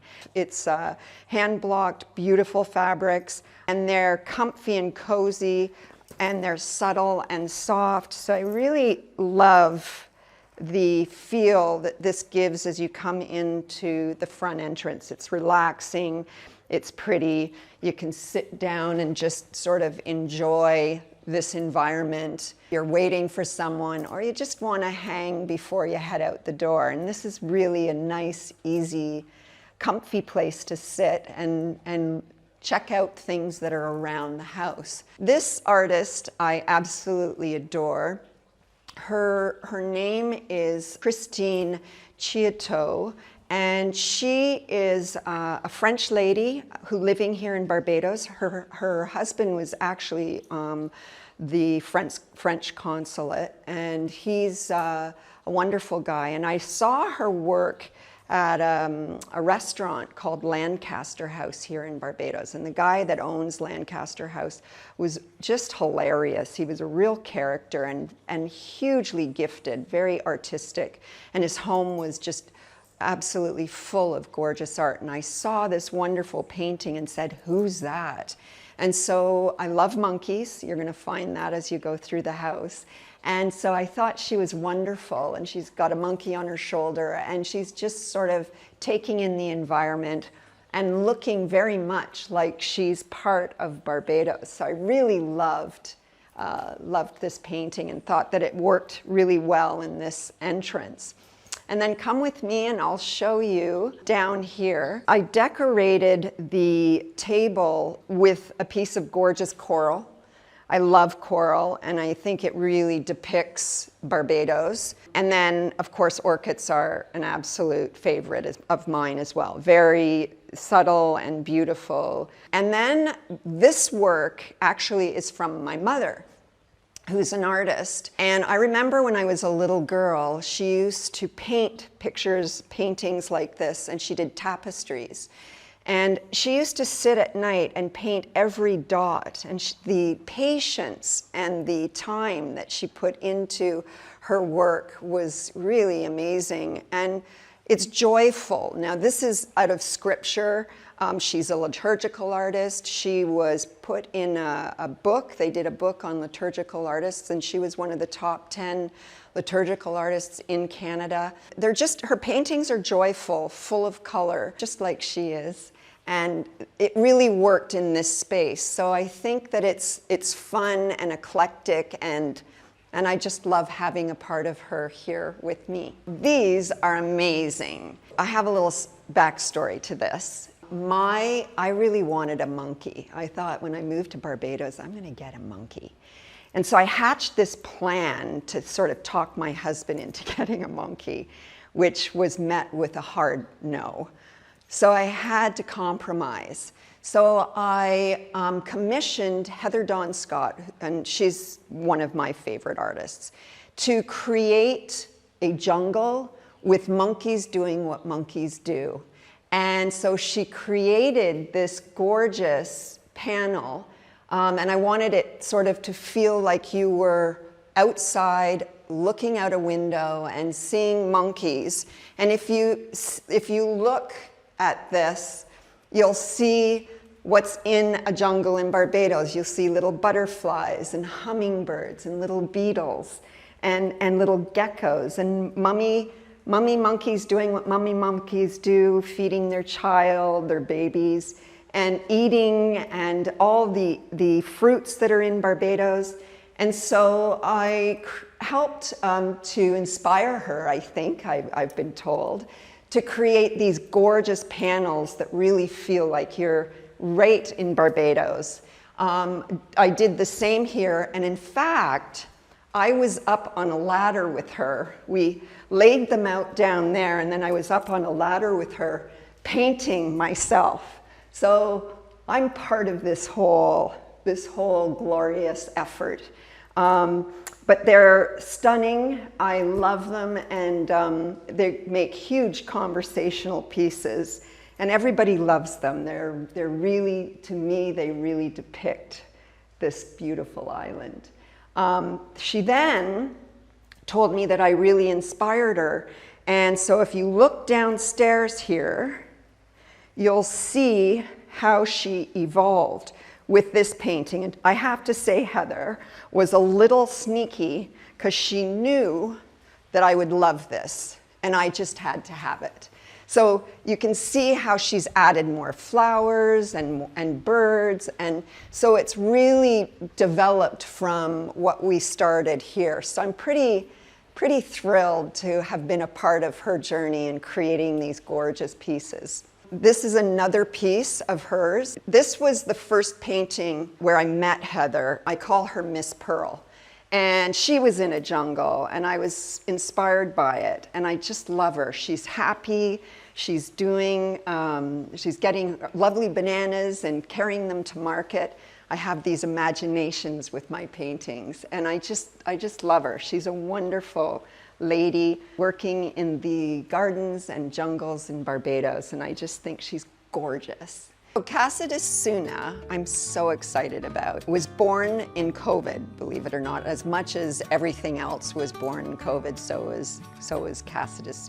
We were in Vermont, and I love to cook, and I love people around me. I love having hordes of people, great conversation, lots of wonderful drinks, and just to really be together. And we were sitting at a table one evening, and I said to the kids, you know, I'd really love, and here comes Tinkerbell. Tinkerbell, sorry to segue, is a stray cat that came into Barbados, and she actually owns me. Now, I'm not gonna lie, I'm not the biggest CAT person. I don't want her to hear that. I'm more of a DOG person, but I have fallen in love with, and she completely owns me. I'm not going to lie about that. And she's a funny girl, and I think quite exotic. I think her mummy had some fun out there somewhere and created this gorgeous exotic cat. And she's very snoopy and wants to know what's going on. So we might get lucky and have her come over to say hello. Back to Cassidus. So I wanted to write a cookbook, and my two daughters, Coco and Anna, said, Mom, why don't we develop a brand? Why don't we sit down and think about what that would look like and talk about your cooking and food, and we all love to decorate and we all love home.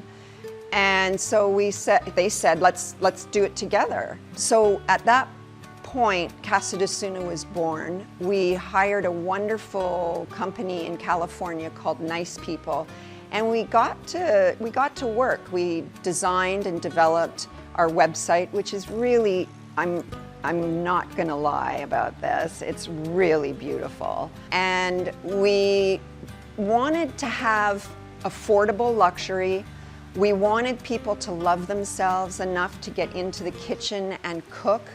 Our recipes are amazing. They're, you know, when you're cooking, you don't have to, you're kind of scrolling through to read the cookbook and get to the actual recipe. We didn't want that vibe. We wanted, you know, 5 or 6 short steps that you could go and do your food and then come back, and you could, you know, not lose your place, and it was really simple and easy to do. And so it took the daunting feeling out of cooking and put more into your cooking, the joy of it, and how proud you are when you produce something.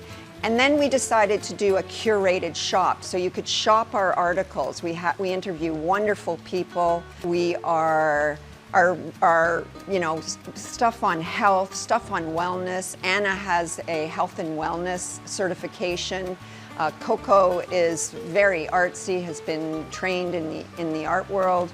And so with the 3 of us coming together, we've created this really fun vibe. It's really beautiful, and when you come to our website, we want you to feel that you're at home, that you're cozy and comfy, and we wanted to make it really beautiful so that you didn't want to leave. That was a little sneaky of us, but we decided that we wanted it to be a gorgeous place for you to come and enjoy yourself and learn a little bit and grow with us. And so that's where Casa de Suna was born. So come on in here and I'll show you one of our bedrooms.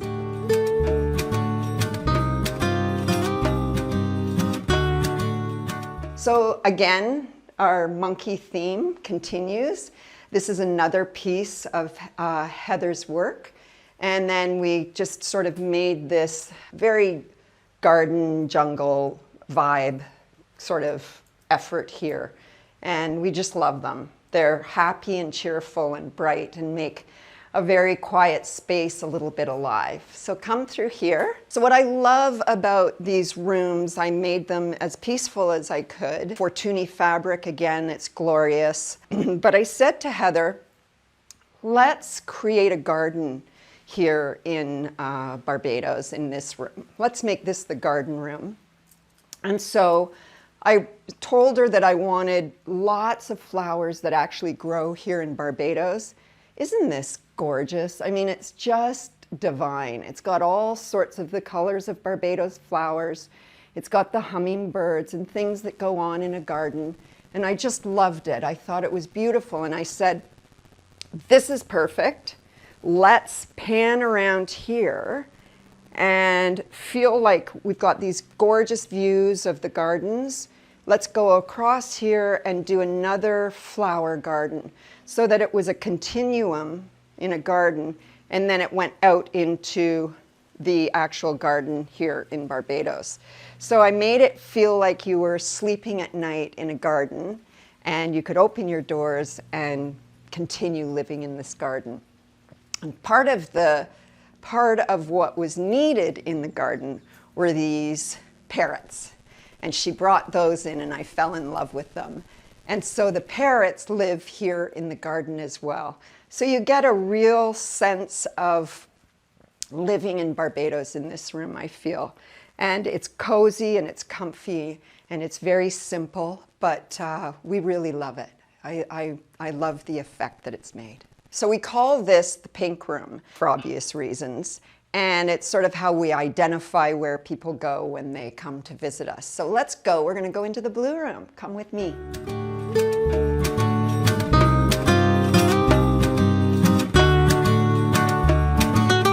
This is the sister room to the pink room. And this room is also subtle, again, using beautiful fabrics. And it also has this kind of very zen feel, which is really what we wanted to achieve here. We wanted people to come in, throw their bags on the floor, grab their bathing suit and come out and have a swim in a rum punch. And so it was really creating this wonderful vibe of coming to Cuba Libre with all the wells and enjoying life. I got this candle from a little shop here in Barbados. It's absolutely stunning, and it's really in keeping with the whole feel of island life. This is a wonderful thing, another painting by my mother, which I love. But this is a local artist who creates these gorgeous statues.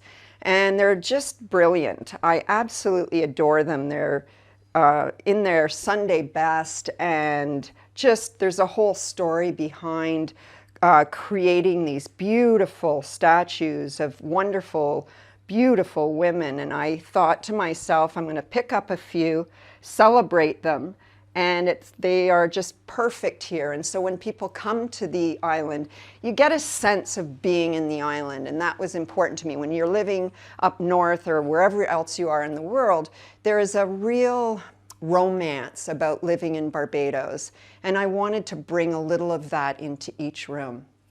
Come and we'll go and look upstairs.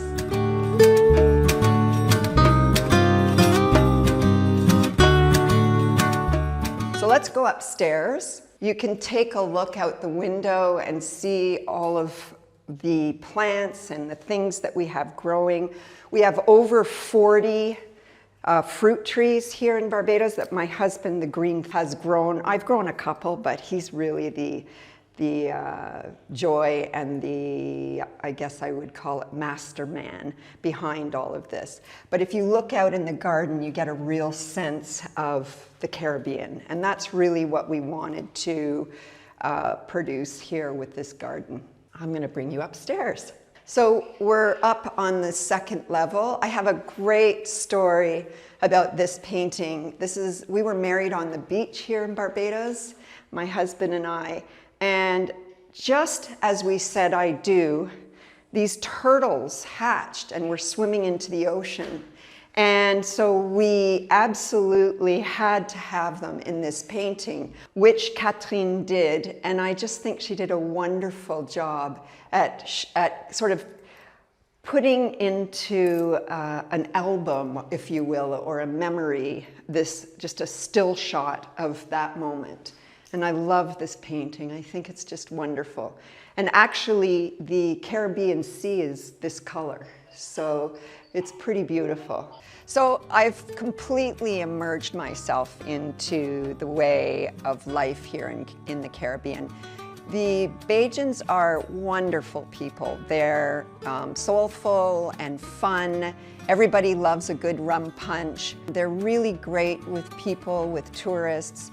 And so I really wanted to immerse myself into the vibe of the Caribbean, even as much as wanting to learn the dialect. So I'm always asking people around here, I started with swear words, which probably wasn't the way to go. But when I learned to speak French, that's what I started with. And I kind of got a good reaction from people when this Canadian gal was speaking French, for example, and I put in the odd bad word.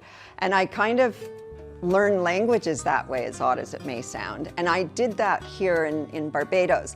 So I understand the dialect, don't speak it as well, but I understand it. And I sort of feel that understanding one's culture here is really accepting it and growing with it. And it really intrigues me.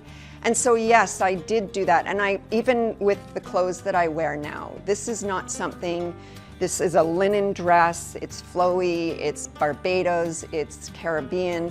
And I find my girls will say to me, "Mom, what are you wearing?" And I'm sort of saying to them, look, I live in Barbados, I'm embracing everything about Barbados, including the style and the look. And so I think I've done a really good job of that. I'm a clothes horse. I love fashion. And really, I've embraced even those aspects of the island. So come on into the yellow room.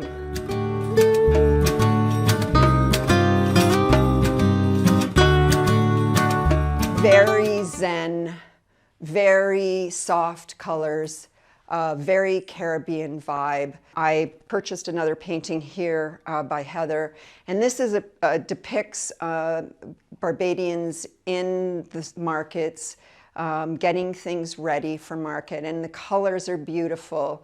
And I just love celebrating the women here and the men in Barbados. I think it's really important to show the history of Barbados and to show the life here in Barbados. So that was really a focal point for me in decorating this room. And of course, these little guys that are so sweet, I thought that they were really pretty and just made me feel like Barbados. So I put things together. If I was going to do a lot of white, I wanted some of this sandy color that reminded me of the beaches.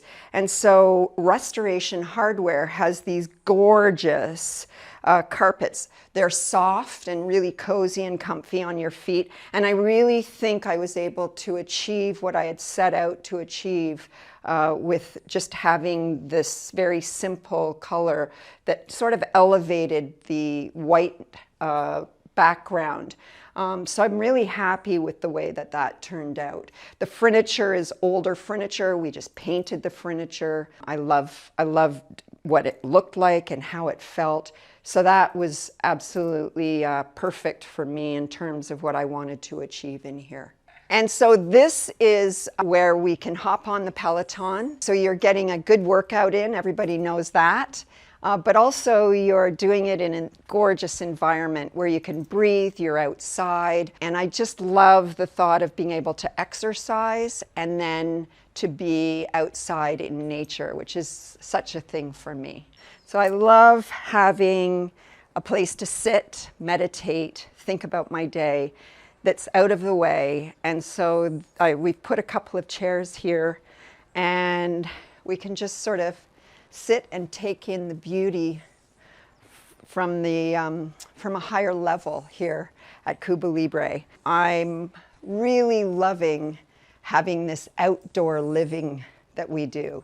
And so I take advantage. Very simple, but clean and very much lends itself to relaxing. So we started with this house when we walked in. It's a funny thing about me. When I have ever bought a house in my life, I walk in and I get this sense of being home.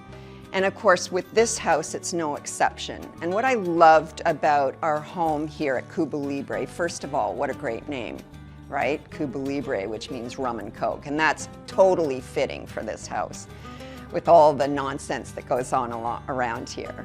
And we walked in and I just felt like I was home. I loved the open space. I loved the fact that we were living inside, outside. So you have these gorgeous trade winds that come in off the ocean and very Caribbean vibes.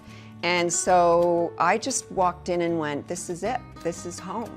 In fact, this house was built by John Morfitt, and it was his show house as he developed Royal Westmoreland, which is a really great fun fact for you guys. So I decided I wanted a very fresh Caribbean vibe. So everything's white linen, and I wanted to keep it really simple with some fun knickknacks around, and then maybe touches of color here and there that just sort of felt Caribbean. I try to incorporate a lot of the Caribbean into my home. Flowers that are growing in our garden, you know, things that I buy, I find around here. You'll find as I take you around and show you the house, our artwork is really a celebration of Barbados. I'm very, very big into supporting local artists. and you'll see with me how gorgeous things are around the house. So I worked with a designer called Guillaume Menard, and he's from Paris. He's really thoughtful in his work, and he lived in the Caribbean. So he was really great at helping me to get that sort of Caribbean vibe. Again, I wanted very simple, soft colors that sort of accentuated outside of the house more than inside of the house. And I really think that we've accomplished that. So let's go and I'll take you into my room.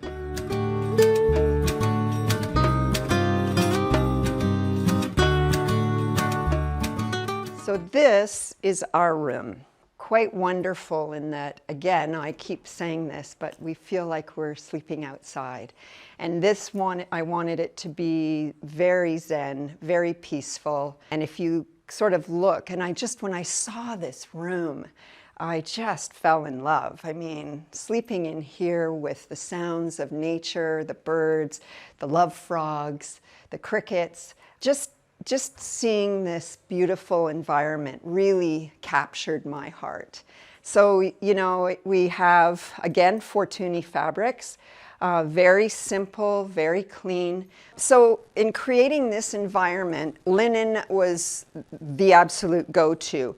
This sofa was here when we got here, but it was in one of the rooms downstairs, and I thought it would be absolutely spectacular here in the bedroom. It just was sort of lent itself to feeling very homey and cozy. And of course, watching TV here when everybody's in the house, we kind of created a little oasis for ourselves. The curtains as well are all linen, and they have blackout blinds behind them, so when you close your bedroom up at night and you're ready to sleep, it's nice and dark and quiet in here.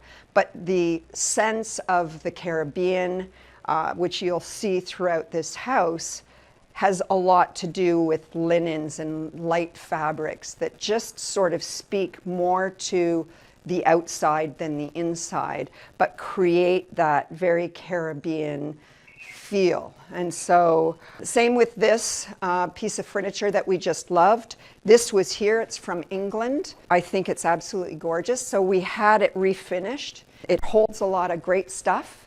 And so I absolutely love that. The same with the tables. It's very British sort of influence to the Caribbean. And as we all know, there is a very big connection between the British and the Caribbean. So it made perfect sense to me that the decor, the furniture would be in keeping with that. The bed is fabulous. We loved it, so we left it the way it was. We had everything refinished. And then, of course, these were here, gorgeous prints, and they lended themselves to a nice, cozy but fresh feel in the room. And so we had those reframed, and we kept them. We thought they were beautiful. I love these lamps. These lamps I bought here in Barbados, and they're semi-precious stones, and aren't they wonderful? They're so beautiful, and they're just simple little pieces of art that you put by your bedside table and remind yourself of how lucky you are to have them. So I absolutely adore those. The table, things that I buy when I see in Barbados, the same thing with the way I decorated the shelving here. A lot of stuff from here, from the island. I love that. You know, I'm really excited that I've given it that Barbados feel, and that it's subtle. It's pretty, lots of coral and things that you find in the Caribbean, like the turtles, the shells.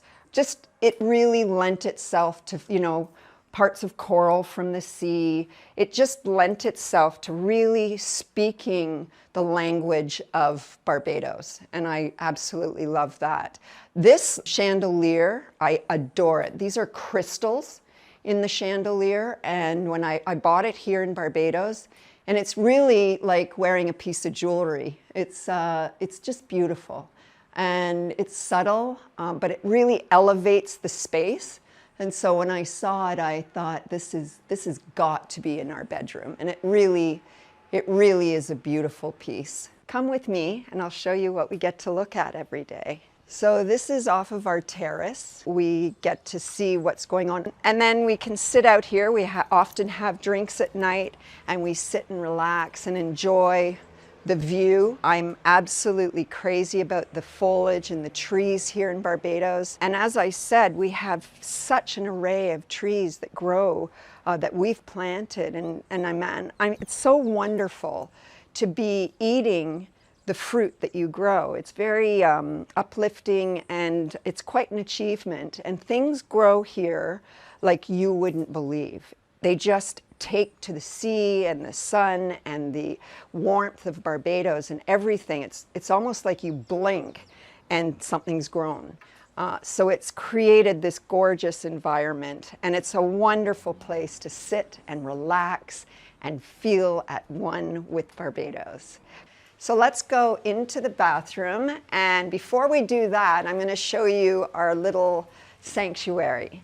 So this is a little terrace that's off our bedroom, and minus the rain right now, it's absolutely glorious to be out here. We set up our chairs, we have drinks here at night, but I mean, just getting that whole sense of Caribbean life is really something that we both very much love. And then we're going to come into our bathroom. Come on in. We, again, very subdued colors. We love hanging out in here, believe it or not. I certainly do. It's a great place to have hot baths and relax after a long day of work. We both love to relax and enjoy, again, the Caribbean life. Everything has its place. Everywhere I look, I really like to feel that I'm home. And this certainly lends itself to making me feel that I'm home. I've got my shower and my bathtub. I love hot baths, so it's really great on rainy days to jump into the tub and enjoy this environment. We do entertain all the time. We have friends that come from the States and from Canada, particularly in January and February. We get lots of requests to come and visit. And so this is what I love about this home. It's so lends itself to entertaining. We literally live inside and outside of this house, and I'm going to take you around and show you how it looks to be eating outside. And we have an outdoor sort of terrace area. We've created a jungle, which we love, so that you feel like you're in a Caribbean jungle when you eat outside, and it makes a really beautiful environment. We also, for rainy days, we can eat inside, just off of our kitchen, and it's a little more formal, I would say, but it is big and vast and also outdoors. And so we can fit a lot of people around the table, and we seem to always be the hub wherever we go of entertaining. People love to hang out here because it is casual. There's lots of great food. I'm a big martini lover. My son named it the Party Marty. So lots of Party Marties are served here at Casa de Suna, and lots of fun is had. And what I love about entertaining is, as the evening goes on, we get into all sorts of wonderful conversations about what people are doing and who they are, what they worry about, what they find joy in, and we really get to know each other on a whole different level. And we seem to attract that here. Actually, anywhere we go, we're all sort of bubbly people, and we totally love to entertain and create a beautiful environment to do it in. Before we head into the dining areas of the house, let's head into my living room. I think you're really going to like it.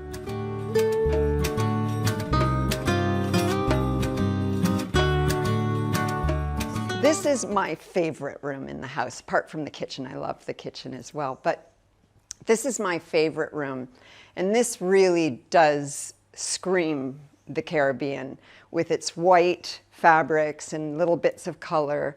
The coffee table I had a lot of fun with. I had a friend that came down from Canada, Randy Smith, and he's a dear friend of mine, and we sat one night having our party marties, and we went to town on the table, and we just had an absolute ball. So it's reminiscent to me of the good times, and I'll take you and show you. But let's walk here a little bit, and I'll show you what's happening on this side of the room. These hurricane lamps were here when we purchased the house, and I absolutely adore them, and you can see why. They're just gorgeous. They really make a statement in the room, and they're probably about 40 years old, and as I said, they were here when we came. So I really wanted to play on that Caribbean vibe. And the chairs as well were here, and I just loved the fabric.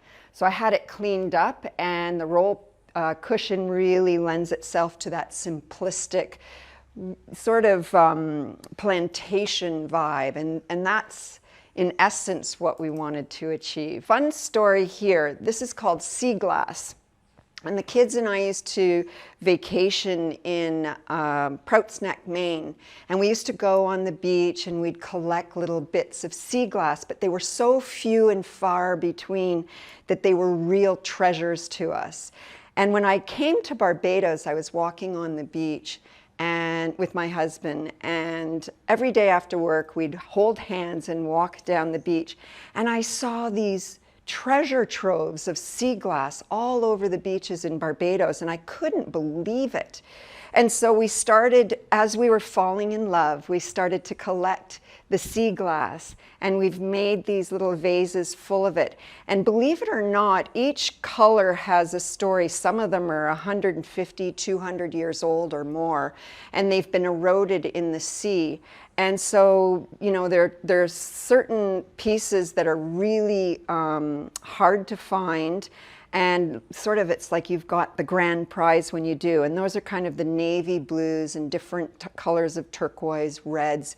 And so we're always hunting for that special little treasure, and decided to fill these vases with the sea glass to really, it's really reminiscent of our love affair and how we fell in love. And they're really special to me, and they're so beautiful.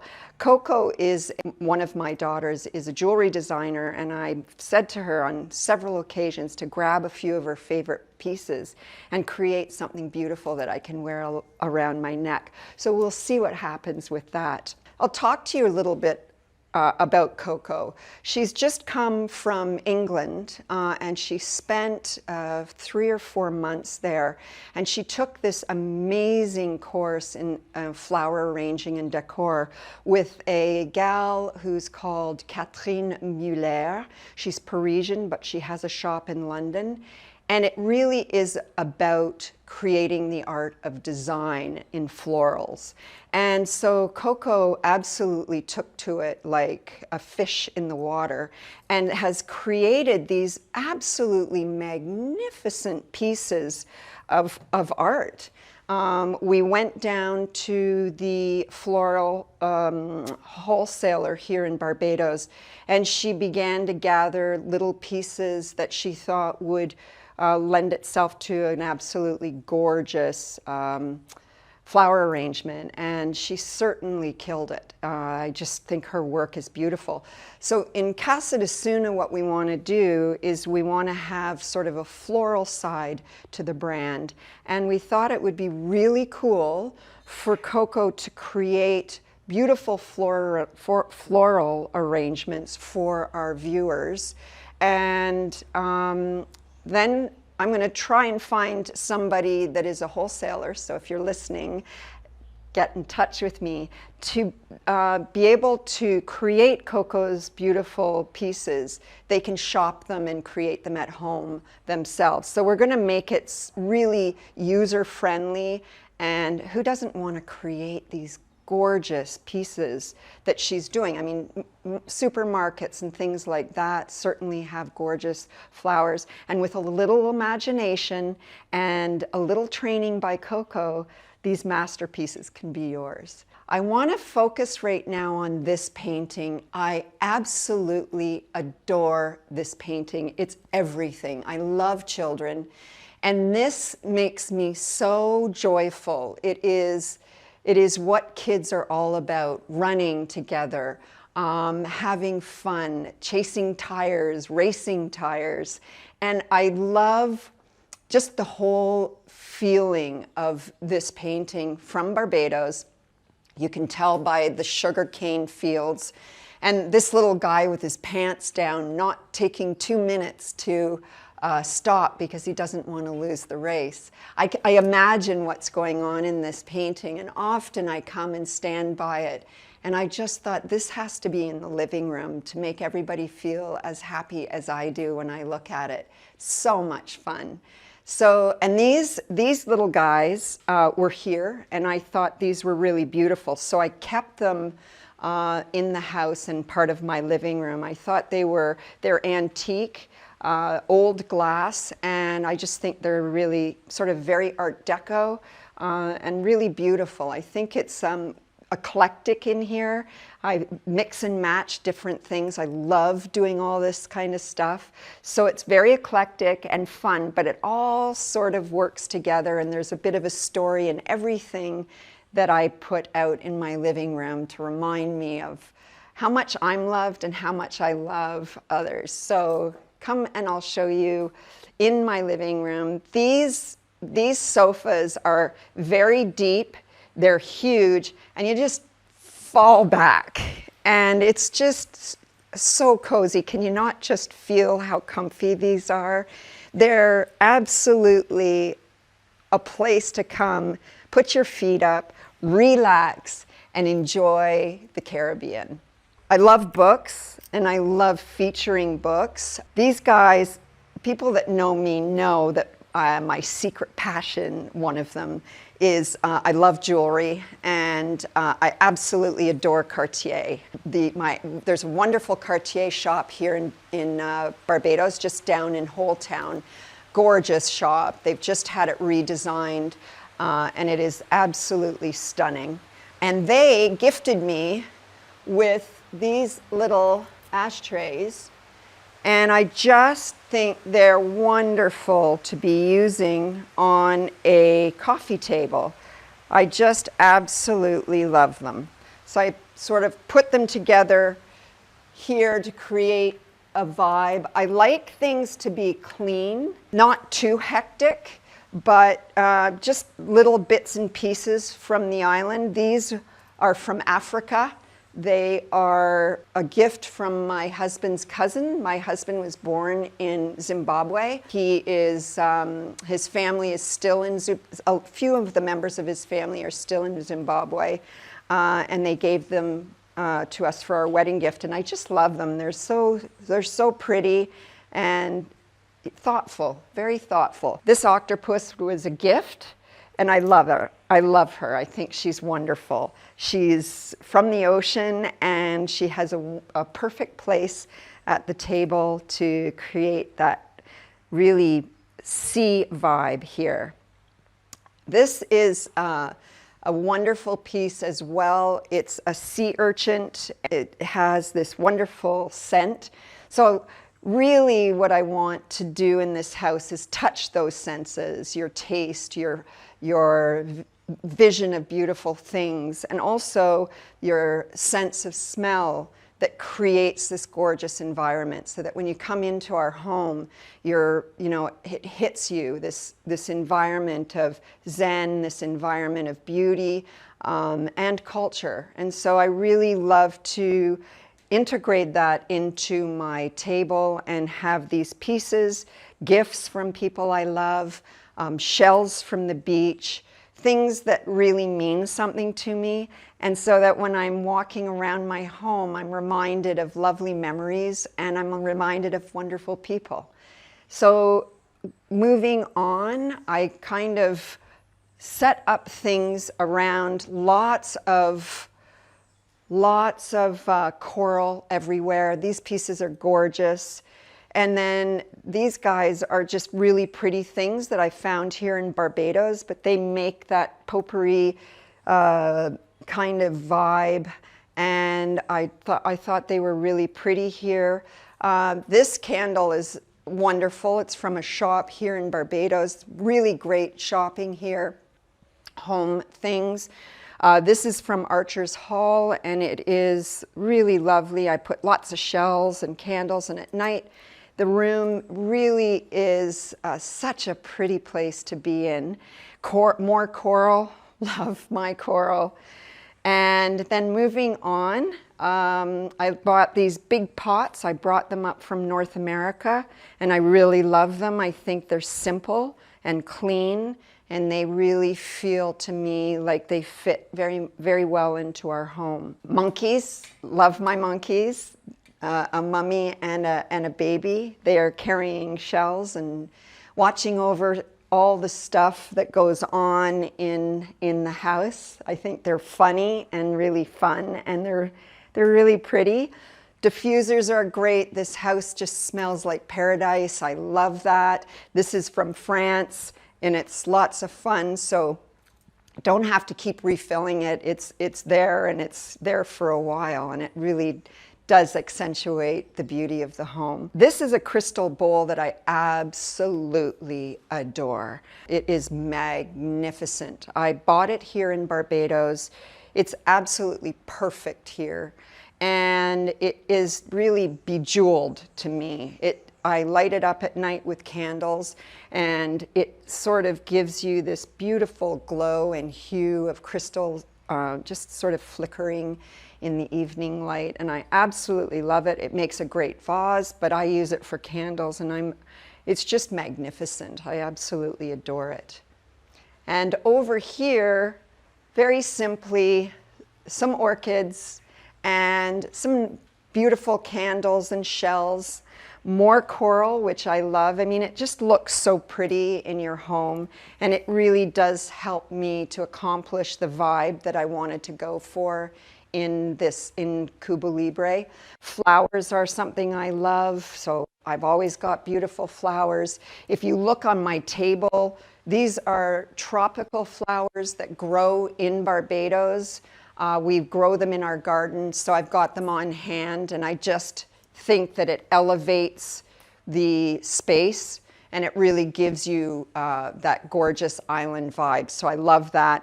I added these cushions, which are really pretty. They are really speaking the Barbados language, and depending on whether I want it bright or just a little bit softer, they're two-sided, so I think that's kind of fun. But it gives, in a very clean white environment, it gives it that little punch, that little taste of color that's so typical of where we live. And then I have more crystal. These are gorgeous as well. Love my crystal pieces. They glimmer and shimmer in the evening with candles in them, and they just sort of feel right here. So some areas of my home you'll find that they're a little more eclectic, and some things in my home are a little softer, a little quieter. So we have sort of a vibe that you can party it up, or you can relax and put your feet up.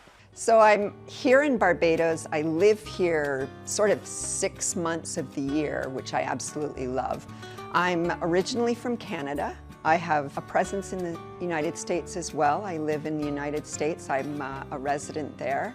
And I came to Barbados because I met the love of my life, and he was working here in Barbados. And when I came to Barbados, I'm a huge sea lover. I love the sea and I love nature. And so this fit right in with everything that I love, a wonderful man in my life and a beautiful environment. And so we came here about 11 years ago, and we lived down on the beach in Fitz Village in Barbados, and it was gorgeous and wonderful. I have 3 children, and they are busy, and you can pretty much add on about 10 kids per my child. So it's always hustle and bustle and moving around in here. And so we needed a space that could accommodate everyone, including friends. I love to entertain, and I love people all around me. So we started the hunt of looking for a home, and we knew we wanted to be up off the sea, and we ended up looking here at Royal Westmoreland. Royal Westmoreland is an amazing place. It's a gated community, and so we have about 350 homes here. Beautiful environment, golf course, beach house, beautiful pool, lots of pickleball and paddleball and tennis. So it's really a resort place for those that want to come to visit. You can rent, you can buy. And for those of us that live here more permanently, it's a real community. We really feel the vibe of living in this gorgeous environment and really loving where we are. Running around in little golf carts, and it's kind of a little bit of a bubble, but really a lovely place to live. And Barbados is insanely beautiful. So we're gonna go into the TV room, which is very subtle and subdued. So come along with me.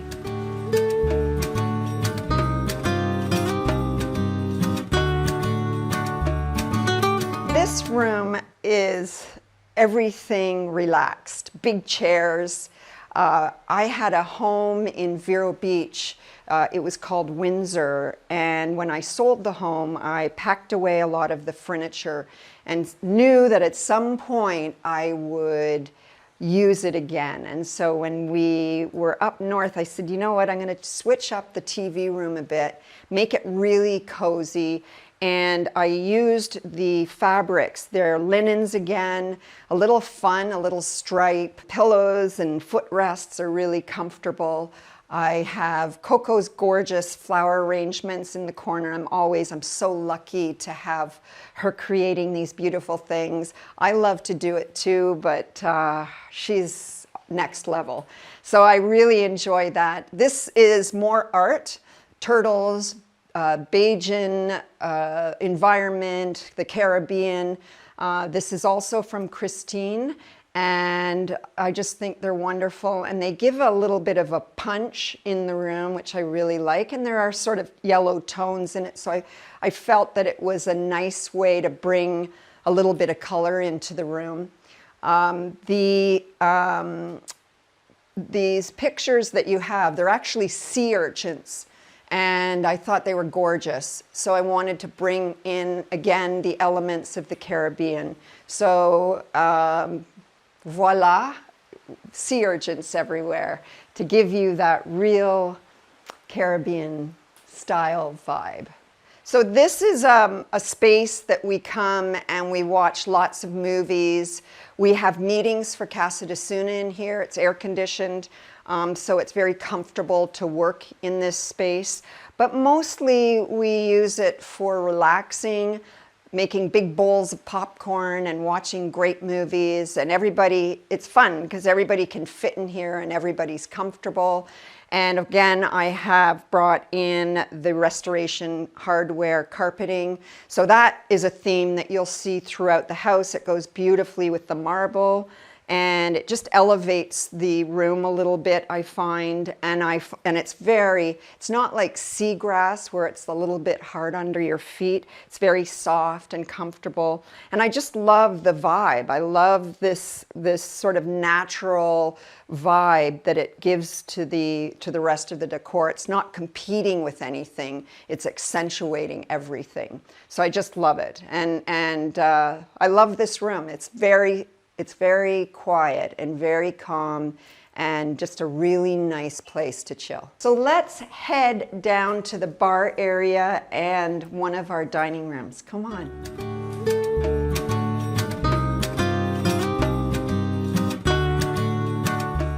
So this is where all the fun happens. People that come into our home know everyone knows where the bar is and everyone's welcome to it. Drinks are made, laughter is had, and wine tasting and scotch tasting all happens here. And I wanted to set up something that was simple. I'm I'm going to tell you that usually there's a lot more alcohol here, but I wanted to make it really pretty for you. So put out a few things that we love here. The rum in Barbados is next level. And this is a St. Nicholas Abbey is a rum distillery, if you will, and also it's a big part of Bajan history. And they make their own rum, and if you can see, they've etched what the distillery was like from way back. It's got to be 100 years old, and really a big part of Bajan history. It's beautiful rum. The rum here in Barbados is, as I said, next level. It's absolutely gorgeous. A lot of people here in Barbados sip it as if it's, you know, a scotch, a fine scotch. So we always have that on hand. I found these great glasses. So in Vermont, I hope you'll come to visit us in our Vermont home at some point. But we do bees, we make honey. And so I thought these were really great. I love them on the bar, and they're part of who we are. So I thought that was really great. Come on through and I will show you our dining room.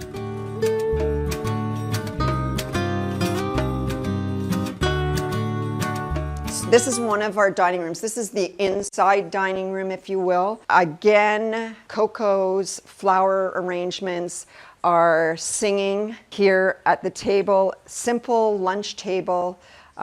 We eat here every day at lunch. And if it's a beautiful evening, we'll dine out in the other garden, which I'll show you in a minute. I want to show you this painting. It's everything, isn't it? Doesn't it just say that she is absolutely miffed, and this one is consoling her? And I loved it. It's such great dinner or lunch conversation piece, and I just love these two. They're dressed up beautifully, and they are in deep conversation with something that's going on. If you want to come along here, this was grown from seed, and this is called the Pride of Barbados. So this is a national tree here in Barbados, and we absolutely love it and thought that it was very appropriate to host it here in the dining room. We're really honored and proud to be living in Barbados. We love to give back, and we also really liked for our guests to see the things that we love about Barbados and the culture of Barbados, and having this tree here was really symbolized how much we love it here in Barbados. And if you look out in the garden, you'll see lots of evidence of what gardens in Barbados look like. And what a place to eat lunch every day. You've got a little bit of water life out here, and all the tropical trees that grow here on the island. We really wanted to celebrate that, so we really made it a part of our home. If you'll come with me here, we also have quite a few little animals. We have some tortoises that we've just purchased, and my husband's busy all the time. I don't know if we'll get a shot of them, but he's busy all the time feeding them different things. And at this point, it's kind of looking like a bit of a compost down there. But he's figuring out what they love, and so far, lettuce is winning out. These are orchids from an orchid dealer, really, or grower in Barbados. And he's won multiple awards around the world for his orchids, and they're absolutely beautiful. These are the roots, and they're very much alive. And orchids are funny beings. They don't want a lot of water, and they don't want a lot of sun. But so we kind of have to navigate where we're going to put them, but we absolutely love them as part of the garden. When they flower, they're just magnificent. They're gorgeous creatures. The tree behind is a red banana tree, and if you look up, you're going to have a wonderful surprise that we have some red bananas that are growing now. And so we pick these. It's one of our fruit trees, and they're quite beautiful. and they're delicious. They're much sweeter than a regular banana, so we love them. But what's interesting about banana trees is once they have given us their bananas, the whole stalk will die, and other ones are shooting up at the same time. So once they've bared their fruit, then they've done their work. And so they're constantly growing through this one tree. And if, you know, you don't want to really look down there with all the cabbage and stuff, but we cut the base of it once it's dead, and then another one shoots up. So it's really interesting. It's really lovely. So come on through. I'm going to take you to one of my favorite rooms in the house, and because I love to cook. So come on through.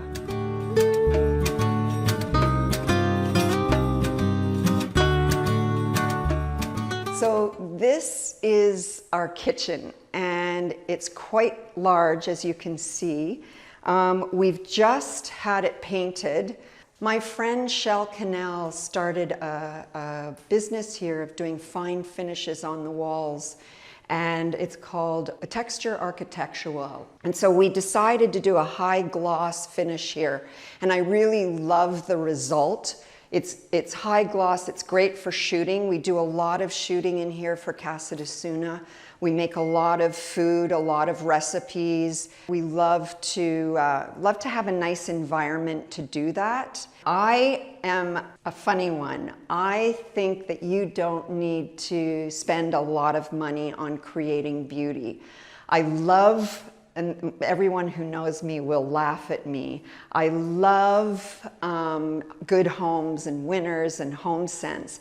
I think you find wonderful treasures in them. So you had to see me coming on the plane, carrying all these pieces of luggage, and knowing that I had a black and white kitchen, we wanted to, it's not my favorite black and white, but these are such gorgeous countertops and they're old that I wanted to save them and then create something. So I ran and found and hunted down the handles, and then found different things to put on the shelves. I had floating shelves put in, and I wanted to have this black and white environment, but with adding a third color, which was, you know, sand, beige, that kind of thing, that gave it sort of a feeling of warmth to the black and the white. And it's a great kitchen for creating food. I got stools here that everybody can sit and hang and have a drink or eat some wonderful food and chill with me and chat with me. And you know, they all say the kitchen is the home of the house, and I really would tend to agree with that. So I think I've created a lovely home in this kitchen, and a place that we can come and create beautiful food that makes everyone happy. Come and I will take you to the other dining room.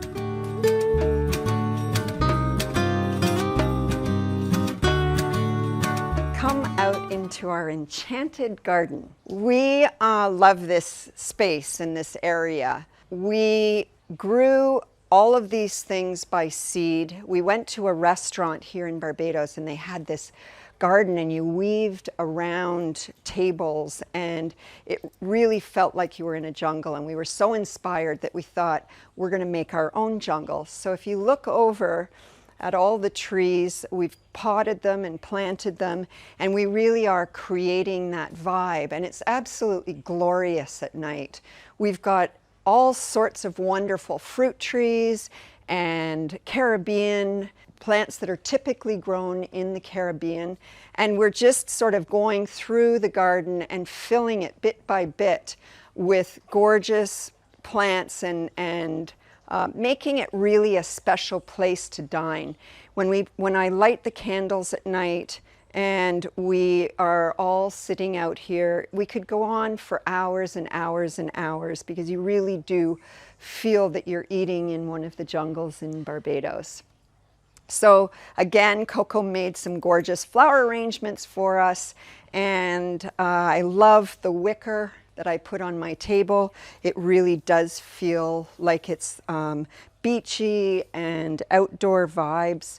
Flowers are always a must, and of course seashells are really fun to incorporate into your dinner table. So I got these gorgeous linens that I felt that really did give a Caribbean feel and also really went beautifully with our garden. I got those from Italy and just love them. I'm hunting them down to try and sell them on Casa de Suna just for you. I'm really into linens and creating beautiful tables. I feel honestly that it makes your food taste that much more delicious when you're doing a dinner party and having food in a beautiful environment. So the trees are absolutely gorgeous, and we have flowering things going on, and so lots of color. And I'm going to bring you over to meet our koi fish that we've had for many years. And they're huge now, and they know me, and when I feed them in the morning, they come and say hello to me. So here they are coming up. They really do have personalities. Some are a little shyer than others, but they're just gorgeous. They really do feel like you're in this very zen, peaceful place. And sometimes I'll just come out and stand over the bridge and just watch them swim. They're peaceful, and it's just lovely to watch them all hanging out together and having fun. But as you can see, they literally come up to say hello to me, and I just love that. They're really great parts. They're a great part of our family here in Barbados at Casa de Suna. The water lilies they love, and they flower, and they're just gorgeous. And they are protected. There are a lot of birds that come in and think that they might be a tasty treat. And so the lilies provide them some protection. And they have quite a beautiful space because they can swim under here and over into this area, which is quite pretty as well. A little fountain that we found in a little shop, and we just love our little frog who keeps the fish company.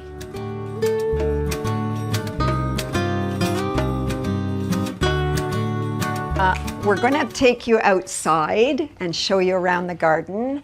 And I wanted to introduce you to Coco. She's one of my partners, and she is the author and creator of the beautiful flower arrangements around here. So I thought it would be really fun if she joined me on the tour of the garden. Hi, everybody.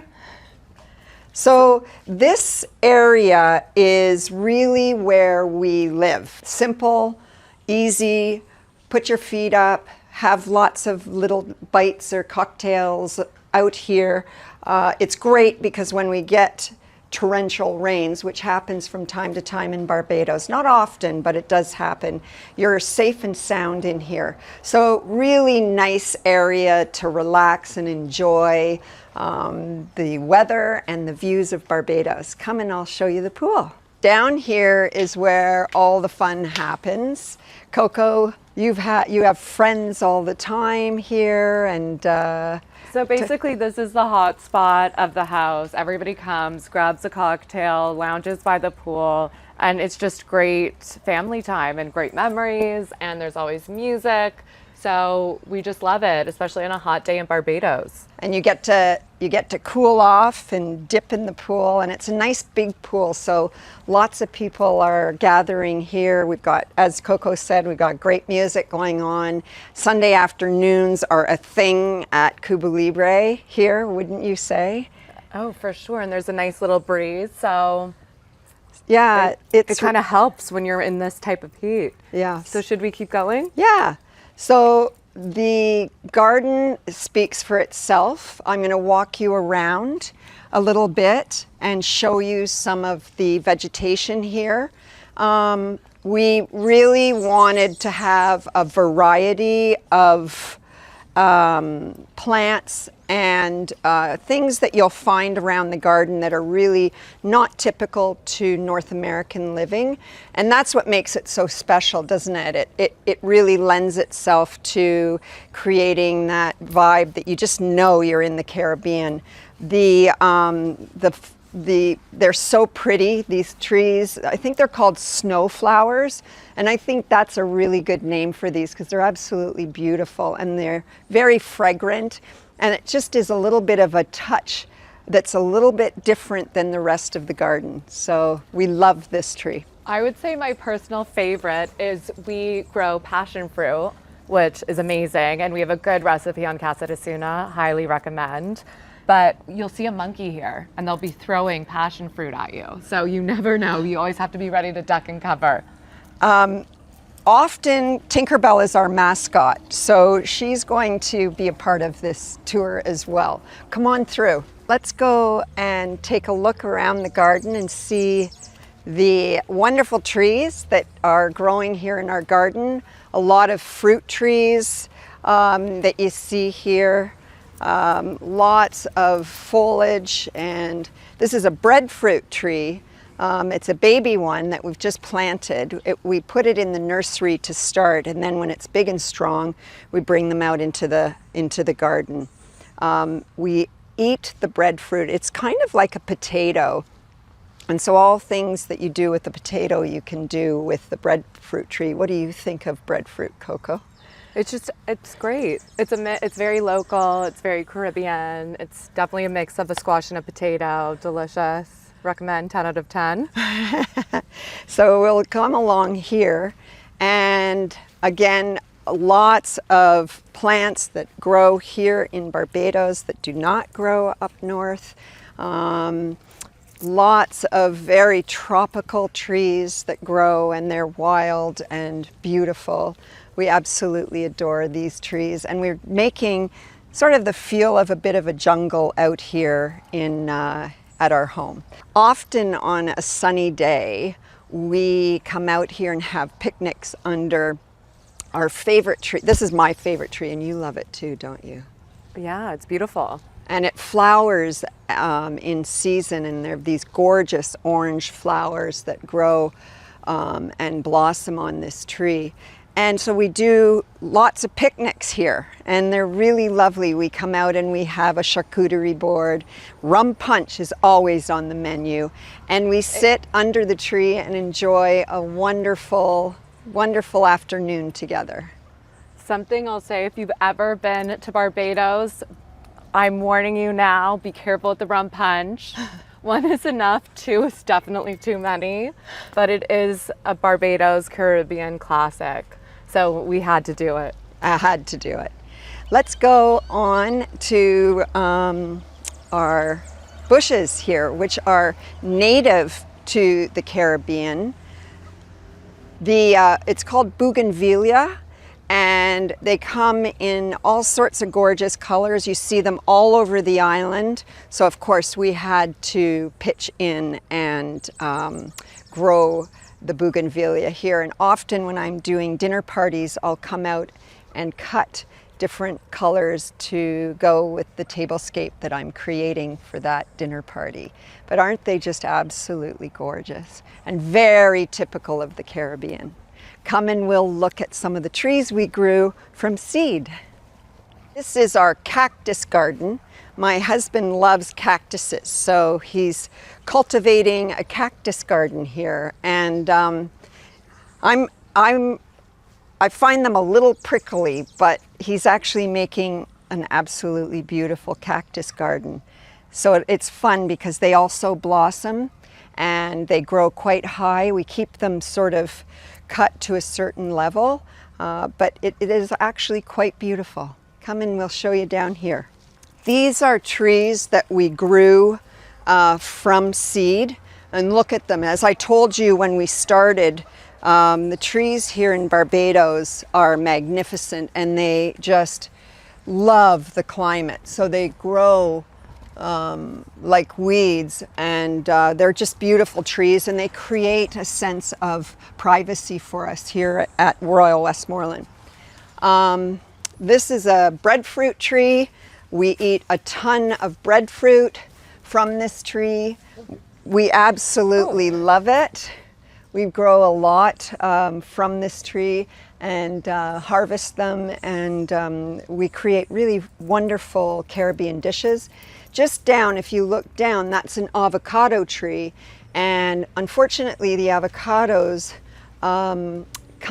they fruit in the summer, and often we're not here in the summer, but boy has that grown. When you think that it was grown from a cup in the kitchen to the nursery to its home, it's pretty magnificent to see the fruits of our labors.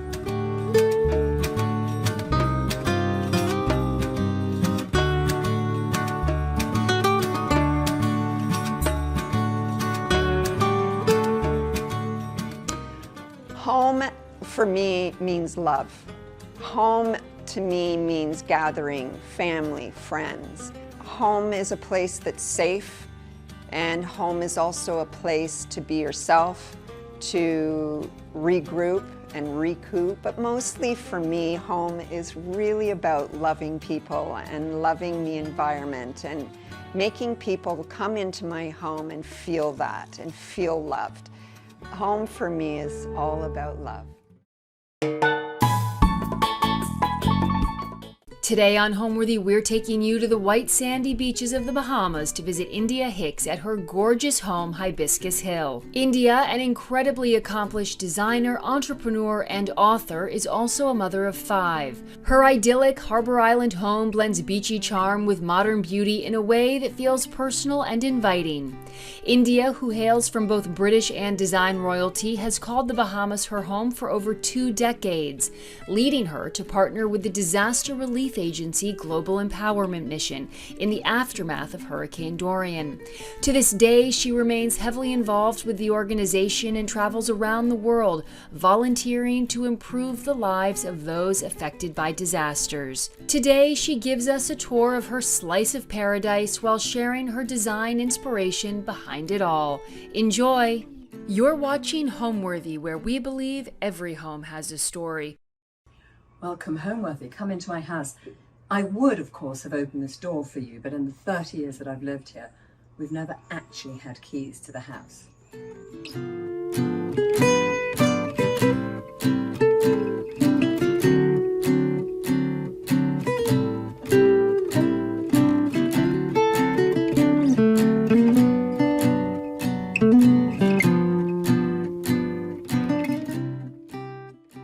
I'm India Hicks, and I'm sitting in my home, Hibiscus Hill, which is on Harbour Island in the Bahamas, and I've lived here now for nearly 30 years.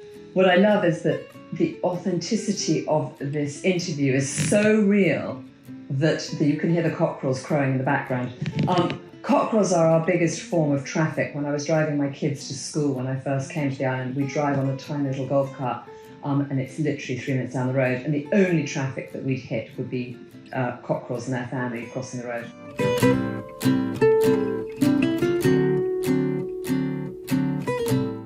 When we first moved into Hibiscus Hill, we were really keen to take it back in time.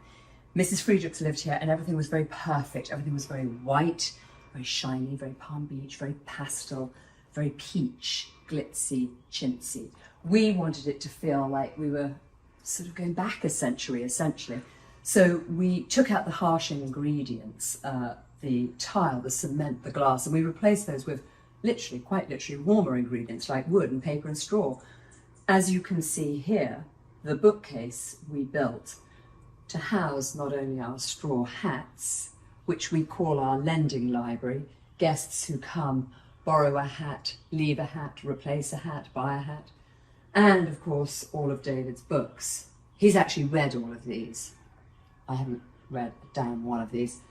During one very long hurricane season, he covered all of his books with brown paper. My father had done this in England, and he'd covered his library. His books were individually covered with red leather. Our budget didn't quite stretch to red leather, so David did brown paper, incredibly chic. The labels have faded over the years, but David can still pull the book and know exactly which book it is. One of the other things that we did straight away was to take out the white tile floor and replace it with these 16-foot length fir floor planks. I think the fir floor planks give it warmth and age. I also like to think of these, the little tiny patter of feet of my children growing up on there, and the tapping of nails from all the animals that come through here. These floorboards hold the history of my family in the house. These armchairs, nothing special, bought them off the internet, can't even remember where from, but we had them covered in Peter Dunham fabric. Peter Dunham is a great designer, and he was one of my brother's best friends at school. And I remember Peter coming to stay. Peter's French and incredibly elegant. Came to stay with us in England when his parents weren't able to take him out. And like good Frenchmen, when my mother said, "Can you ride?" Peter said, "Of course, bien sûr." And so we took him at his word, and we went riding. I was asked to take Peter out, and he was sort of 5 years older, so it was a little bit intimidating for me. There we were, and just on the way back, the horses got excited, and we began to canter, and then we began to gallop, and then Peter fell from the horse, ended up in hospital. So I'm not sure about trusting a Frenchman when he says, "Bien sûr, I can ride." Nevertheless, we have Peter Dunham's fabric. These we have made locally. A wonderful friend of David's who was a local carpenter. They're very, very charming. To David's design, very simple, and he just added on this, which also you'll see mimicked on our terrace with our balustrades. Everything in this house is a little dusty, a little scuffy, and we kind of embrace that now. You know, when you live in the Bahamas in a tropical environment, you are under threat and attack from the wind and the salt and the air so much that you just at some stage have to say, okay, we can't have incredibly beautiful things here, but we can live with it just feeling like it's a little bit beaten up. We changed this table quite a lot. We have different objects that come onto the table. Big shelves get moved out, little shelves come in, new friends' books get laid down. Objects from our travels get put on here. That won't stay there for much longer, don't worry. Backgammon set's very important. One of the other things that we try to do is have a little bit of humour in the way that we decorate and the way that we live. I love this, that under this Perspex box, which looks like it could be a piece of beautiful art, are in fact our kids' bath toys that come from, obviously, the bathroom. The fireplace was here. We inherited it with the house, and when I first moved in, I was like, oh, this is so not me. It's very curly and grown up. But then we realised we didn't have the budget, we didn't have the money to have it taken out and replaced, so we just left it. And actually now, I've really grown to love this. Father Christmas comes down there. He does. He comes all the way down there. My children hang their stockings up, even though some of the children are 27 years old, the stockings are still hung up there. And most surprising of all is how often we actually do light that fireplace. It gets chilly here, and also being English, we love any excuse to have a fire going. We also always have an elaborate, big statement vase of palm fronds on the fireplace. I think bringing the outside in is quite nice, and we do that a lot. These are made by my brother, Ashley. He does these wonderful totems, and each one is individual and tells its own little story. Artwork that David has collected and bought over the years. He collects, unfortunately, classic cars as well, which I think is more of a problem. He doesn't think it's a problem at all. The sofa colour, the red dramatic colour, is quite new. When we first had the sofa here, again, when we bought the house, it was fully furnished, so we inherited lots of pieces with it. This sofa came with the house, so God knows this must be 60, 70 years old. It's still standing up quite strong. And it was in this pale, pale pink colour when we first reupholstered it. And then I decided that my father had a very bold relationship with colour. I wasn't quite as daring as he, neither is my own David. But we like flashes of colour, punches of colour. So that's why this is the bright red. And then David's art again on the wall, quite dark paintings that actually tell the story and sort of situate us for where we are geographically. Again, I think, had I built this house from scratch, I probably wouldn't have had this window like this. But again, we sort of just fell into the house, started living in the house, and so we had to accept certain things.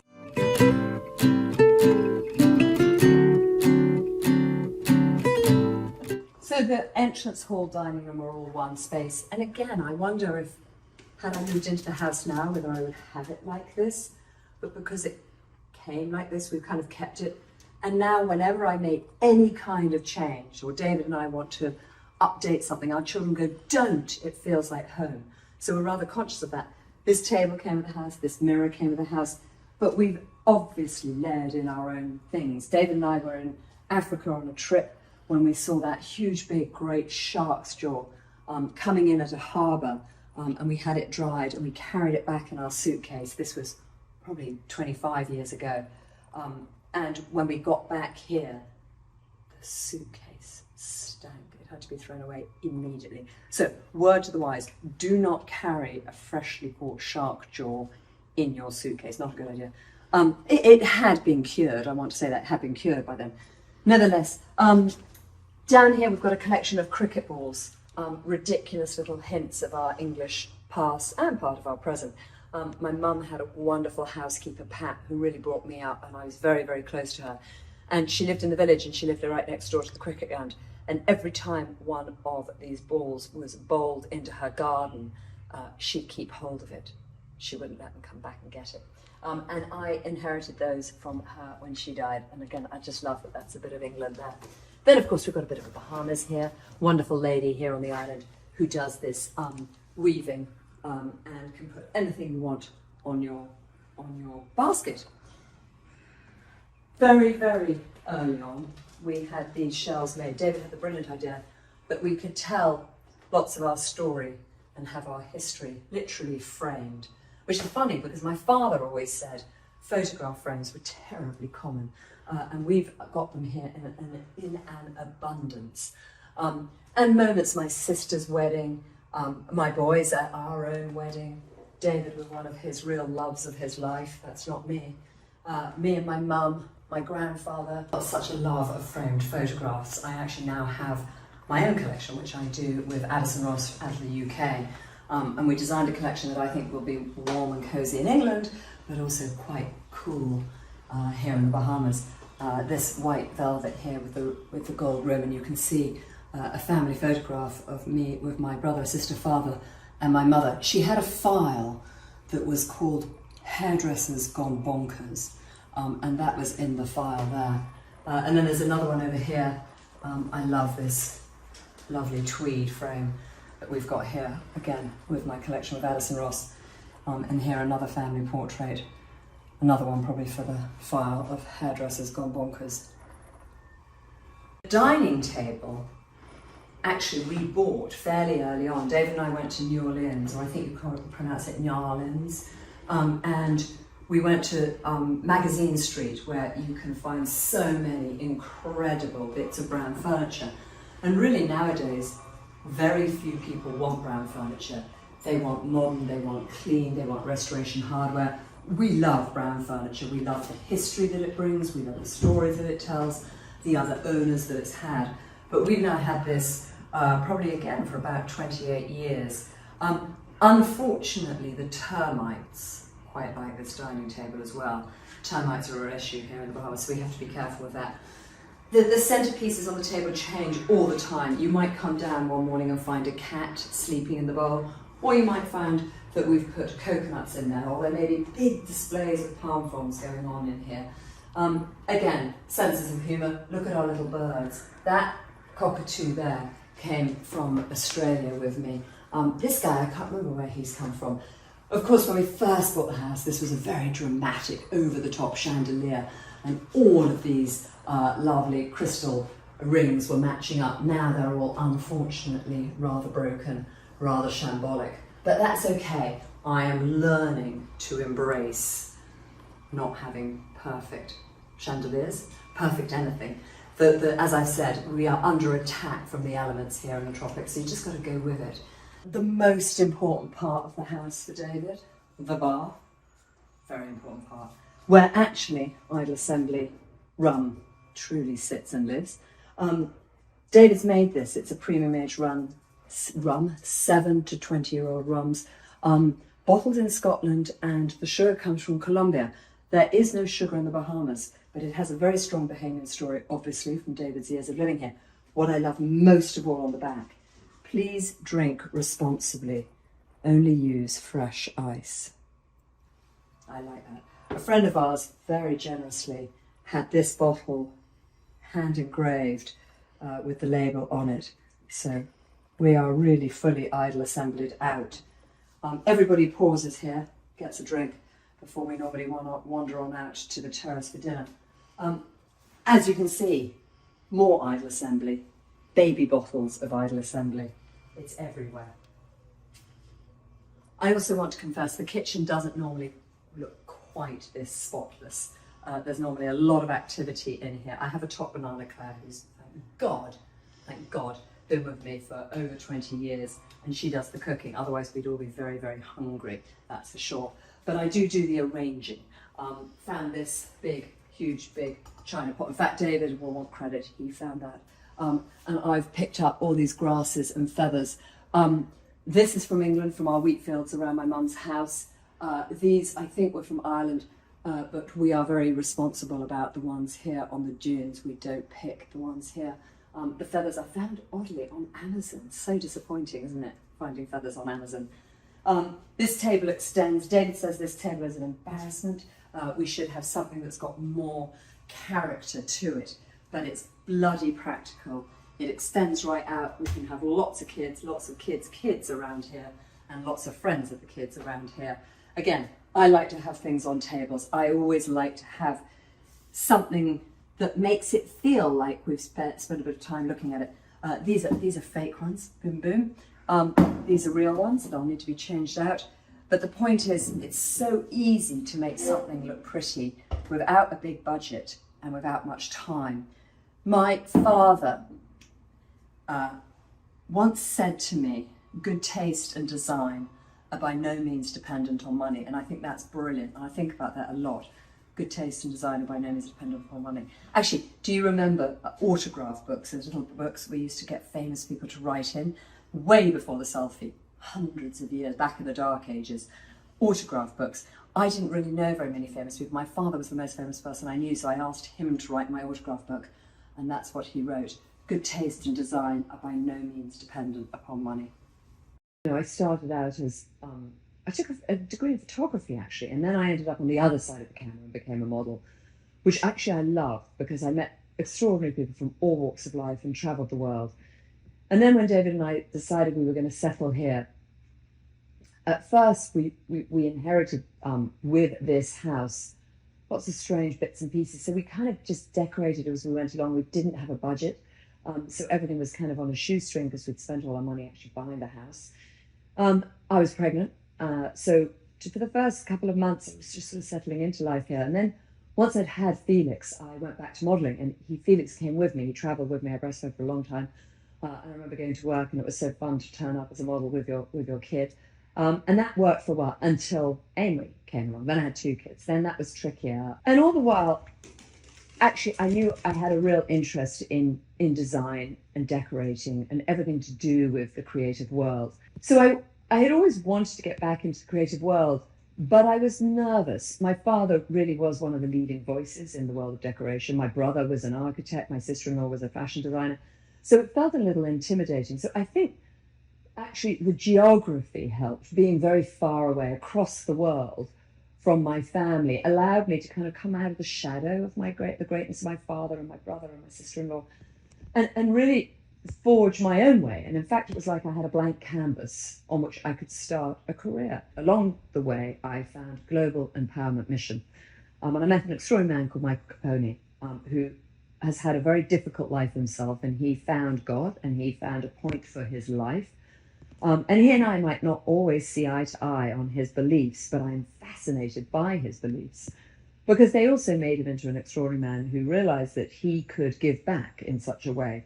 So he created Global Empowerment Mission. And so with them, I got very involved in the Bahamas in rebuilding, particularly Grand Bahama and Abaco, which have been so devastated. And Global Empowerment Mission is an extraordinary disaster relief agency, and what's important about them is they don't just come in with immediate relief, which many disaster relief agencies do. And of course that cardboard box that you hand someone is so important because in it is not only a battery pack and maybe food for a month and a warm blanket, but it's also a box of hope. It lets people know who've been through a natural disaster, whether it's a tornado or a fire or a tsunami, that someone is thinking about this, someone is there for them. But that box is really good for a month. But what happens beyond that? All these agencies then pick up and clear off and go on to the next. But what Michael Capone realised was that schools needed to be rebuilt, grocery stores need to be reopened, churches need to be re-roofed. And so he started something that I think is quite unique and different to other agencies, where he empowered teams on the ground. So it wasn't just agencies coming in with their fancy, shiny way of doing things, but it was understanding how local communities needed to rebuild and encouraging those local communities to take responsibility for the rebuild. And it's been very successful. And I got so involved that after a while, Michael invited me to not just sit on the advisory board, but to sit on the executive board. And from that moment, I realized I didn't just want to be a seat at the board table. I wanted to be boots on the ground as well. So now I get involved in many different ways with them. But I got very particularly involved in Ukraine. And although Michael had said it was a natural disaster relief, once the war struck, he realized there was a great need that he could service now with all of his experience and expertise in a war zone. And I went out there 3 weeks after the invasion, and now I go back every couple of months. What I do when I go there is I hopefully bring some energy and some love and some attention to the teams on the ground who get very exhausted, get very deflated, get very depressed. Working in a disaster relief is one thing, working in a war zone is another thing. But I also bring funding. When I'm there on the ground, I can say to somebody, look at this house, and we can match donors to funds. But we've been very blessed, and Howard G. Buffett has been able to really fund most of the work out in Ukraine. So I do other things, raising money in other ways for the general pool of Global Empowerment Mission.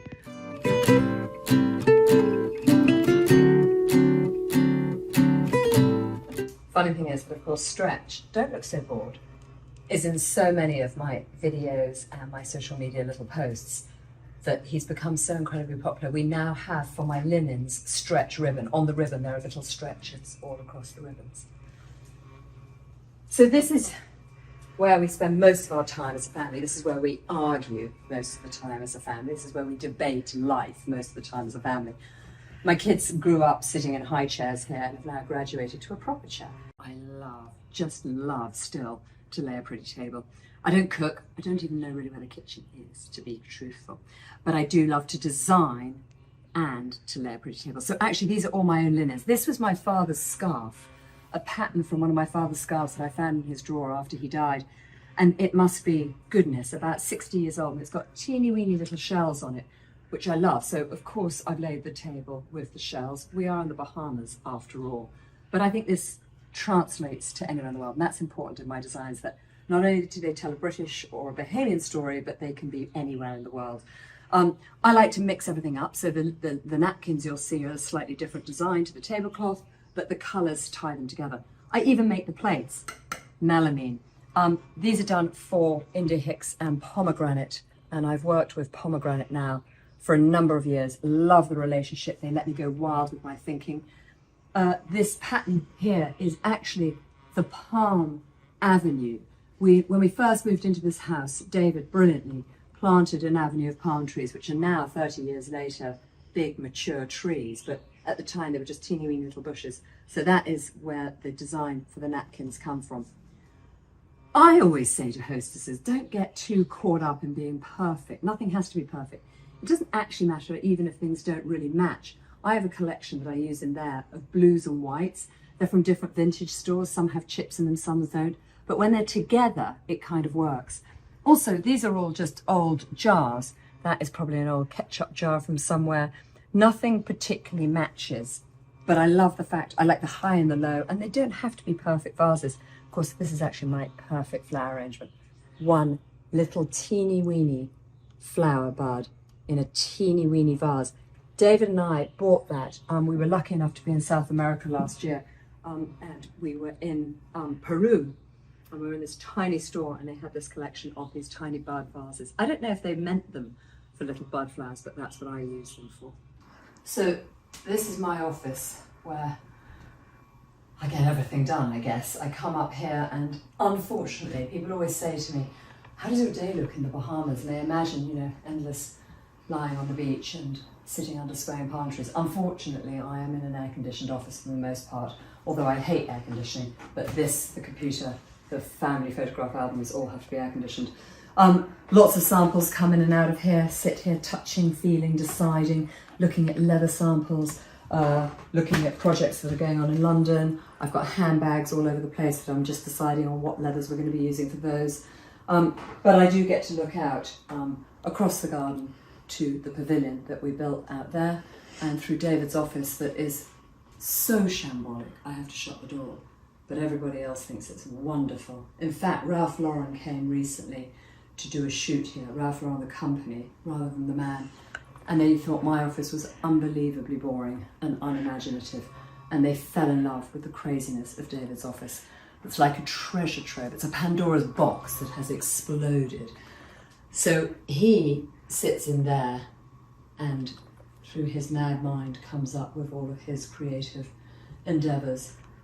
There are no idle moments that happen in that office, but a lot of idle rum tasting goes on in there. And I sit in the chaos, but the organised chaos of my office. I love these shelves. I move things around, bring things in, take photographs down. Everything's a bit of a rotation. It's like a sort of living scrapbook. I love the bouncy I Love You from Domino that's been sitting here for a while. A photograph of my mother looking rather pensive in her beautiful tiara. Old family photographs, photograph albums, pictures of my parents riding on horses in the background. And over here, a picture of my mother, a sketch of my mother, and below it, my father's logo, the H sign. Interestingly, my father designed absolutely everything around him, including my mother's hair.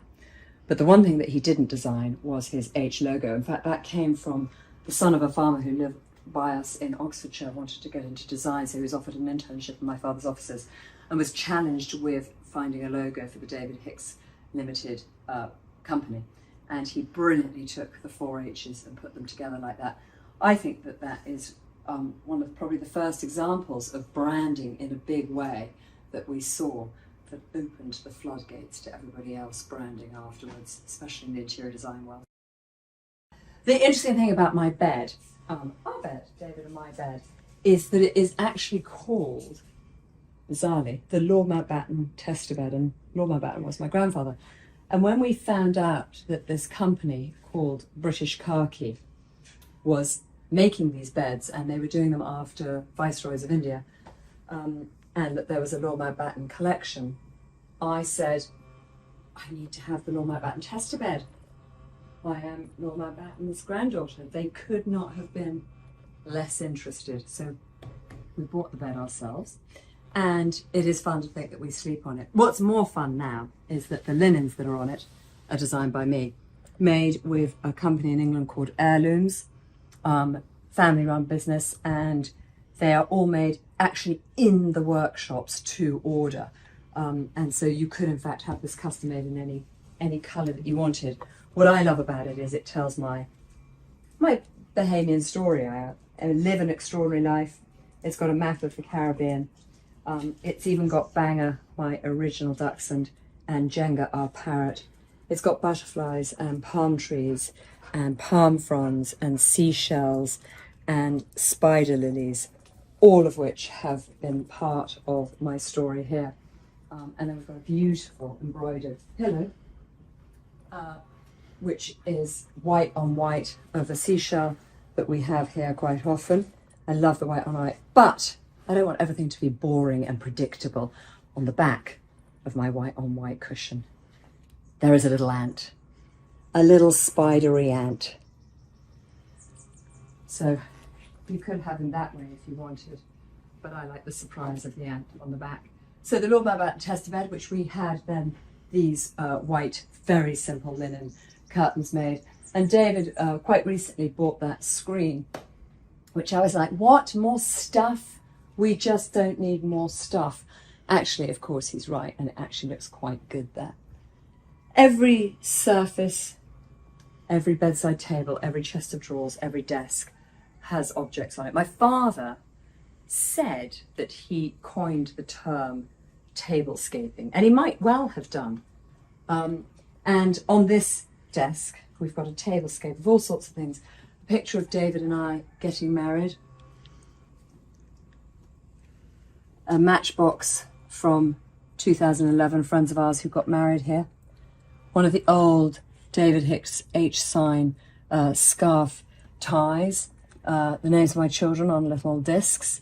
I love this. We gave this to David for his birthday this year. Whew, still alive.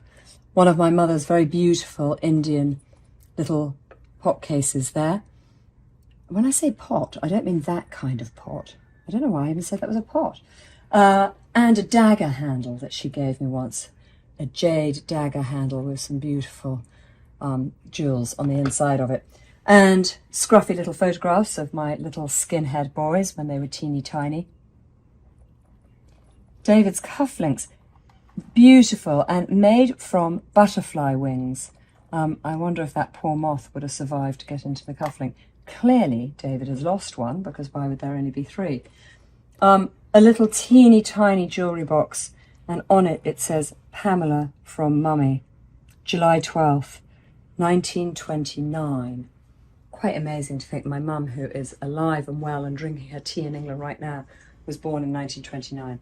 And perhaps most significant, beautiful, lovely of all, is this tiny little paperweight, which I've had since 1981.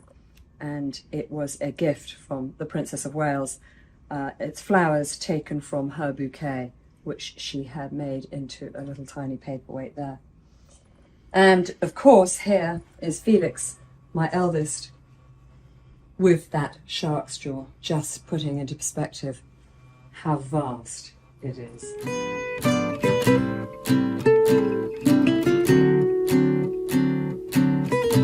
Every day I feel lucky and blessed and privileged to sleep in that bed and look out of the window into this incredible view. What's interesting is when we first moved here, we could see all the way down to the bay and the water. But now, over the years, of course, the trees have grown up so much that we now live in this secret jungle. And actually, I feel there's something really wonderful about the privacy and the secrecy of the garden that's so mature now. Our terrace below and the pool beyond, lots happens on this terrace. We have dinners on the terrace, we have drinks on the terrace. A lot of Idle Assembly rum gets drunk on the terrace. And we play charades on the terrace. We have lights that go all the way around so we can see out there as well at night as we do in the daytime. And in the corner here, you'll see a monument. You'll hear annoying dogs, but you'll see a monument that David had made when I was away working for a couple of weeks. He had that as a surprise for when I came back. And the wonderful Bohemian carpenter, who was a good friend of his, did that for him and helped him with it. But of course, he was a carpenter. He wasn't used to cement. So as they were loading into the framework with tightened braces, the wet cement to create the monument, the cement just started pouring out and leaking all over the terrace. And they had to scoop it all back up quick before the cement dried. And the second time round, the braces were strong enough. And thank goodness the monument has now been there for many, many years. I love to write. So I have a Substack newsletter, essentially, where I write. And also I've just finally completed a book on my mum, my amazing mum. It's called Lady Pamela. It's going to be published by Rizzoli. It will come out in September. And it's taken a long time to do this book because we began by Penguin Random House, the biggest publicist in the world, who came to us and said, we'd like to tell your mum's story, but we'd particularly like to tell her years of the Queen. And we started down that route, and then I realised my mum wasn't so comfortable sharing everything with those years with the Queen, and rightly so. And so we actually then gave back the advance. That was painful, giving back that advance. And then we said, let's actually do it as a picture book, because I found in her archives incredible bits that she's kept over the years, golden invitations and amazing diaries that she kept from tours with the Queen. She was with the Queen the moment she became Queen, which is extraordinary as well, up that tree in Africa. The world, of course, had heard that the King had died by then. But they couldn't get the news out to the Queen because they were on a tour and they were so far out of reach. But really, the Queen was one of the last people, then, as Princess Elizabeth, to hear of her father's death. Very unexpected. He was only 57, lung cancer. She would never have gone on that Commonwealth tour if she'd known how close to death her father was. It was a devastating moment, but she went up the ladder to treetops to look at the wildlife as a princess, and she came down that ladder as a queen. And my mother went into a deep curtsy, and really their relationship changed forever, from being a cousin and a friend to now being a lady-in-waiting, and the Queen now being our sovereign. So my mother's had extraordinary times. She went back on the second part of the Commonwealth tour after the coronation. She was in India during independence when my grandfather and grandmother were there as Viceroy and Vicereine. She married David Hicks. She lived those amazing years of the whirling dervish of David Hicks. So it was time, I think, to bring my mother out of the shadows. She'd been in the shadows of the Queen. She'd been in the shadows of her extraordinary parents. She'd been in the shadow of a very strong older sister. She'd been in the shadow of David Hicks, and now I felt it was time for me to tell my mum's story.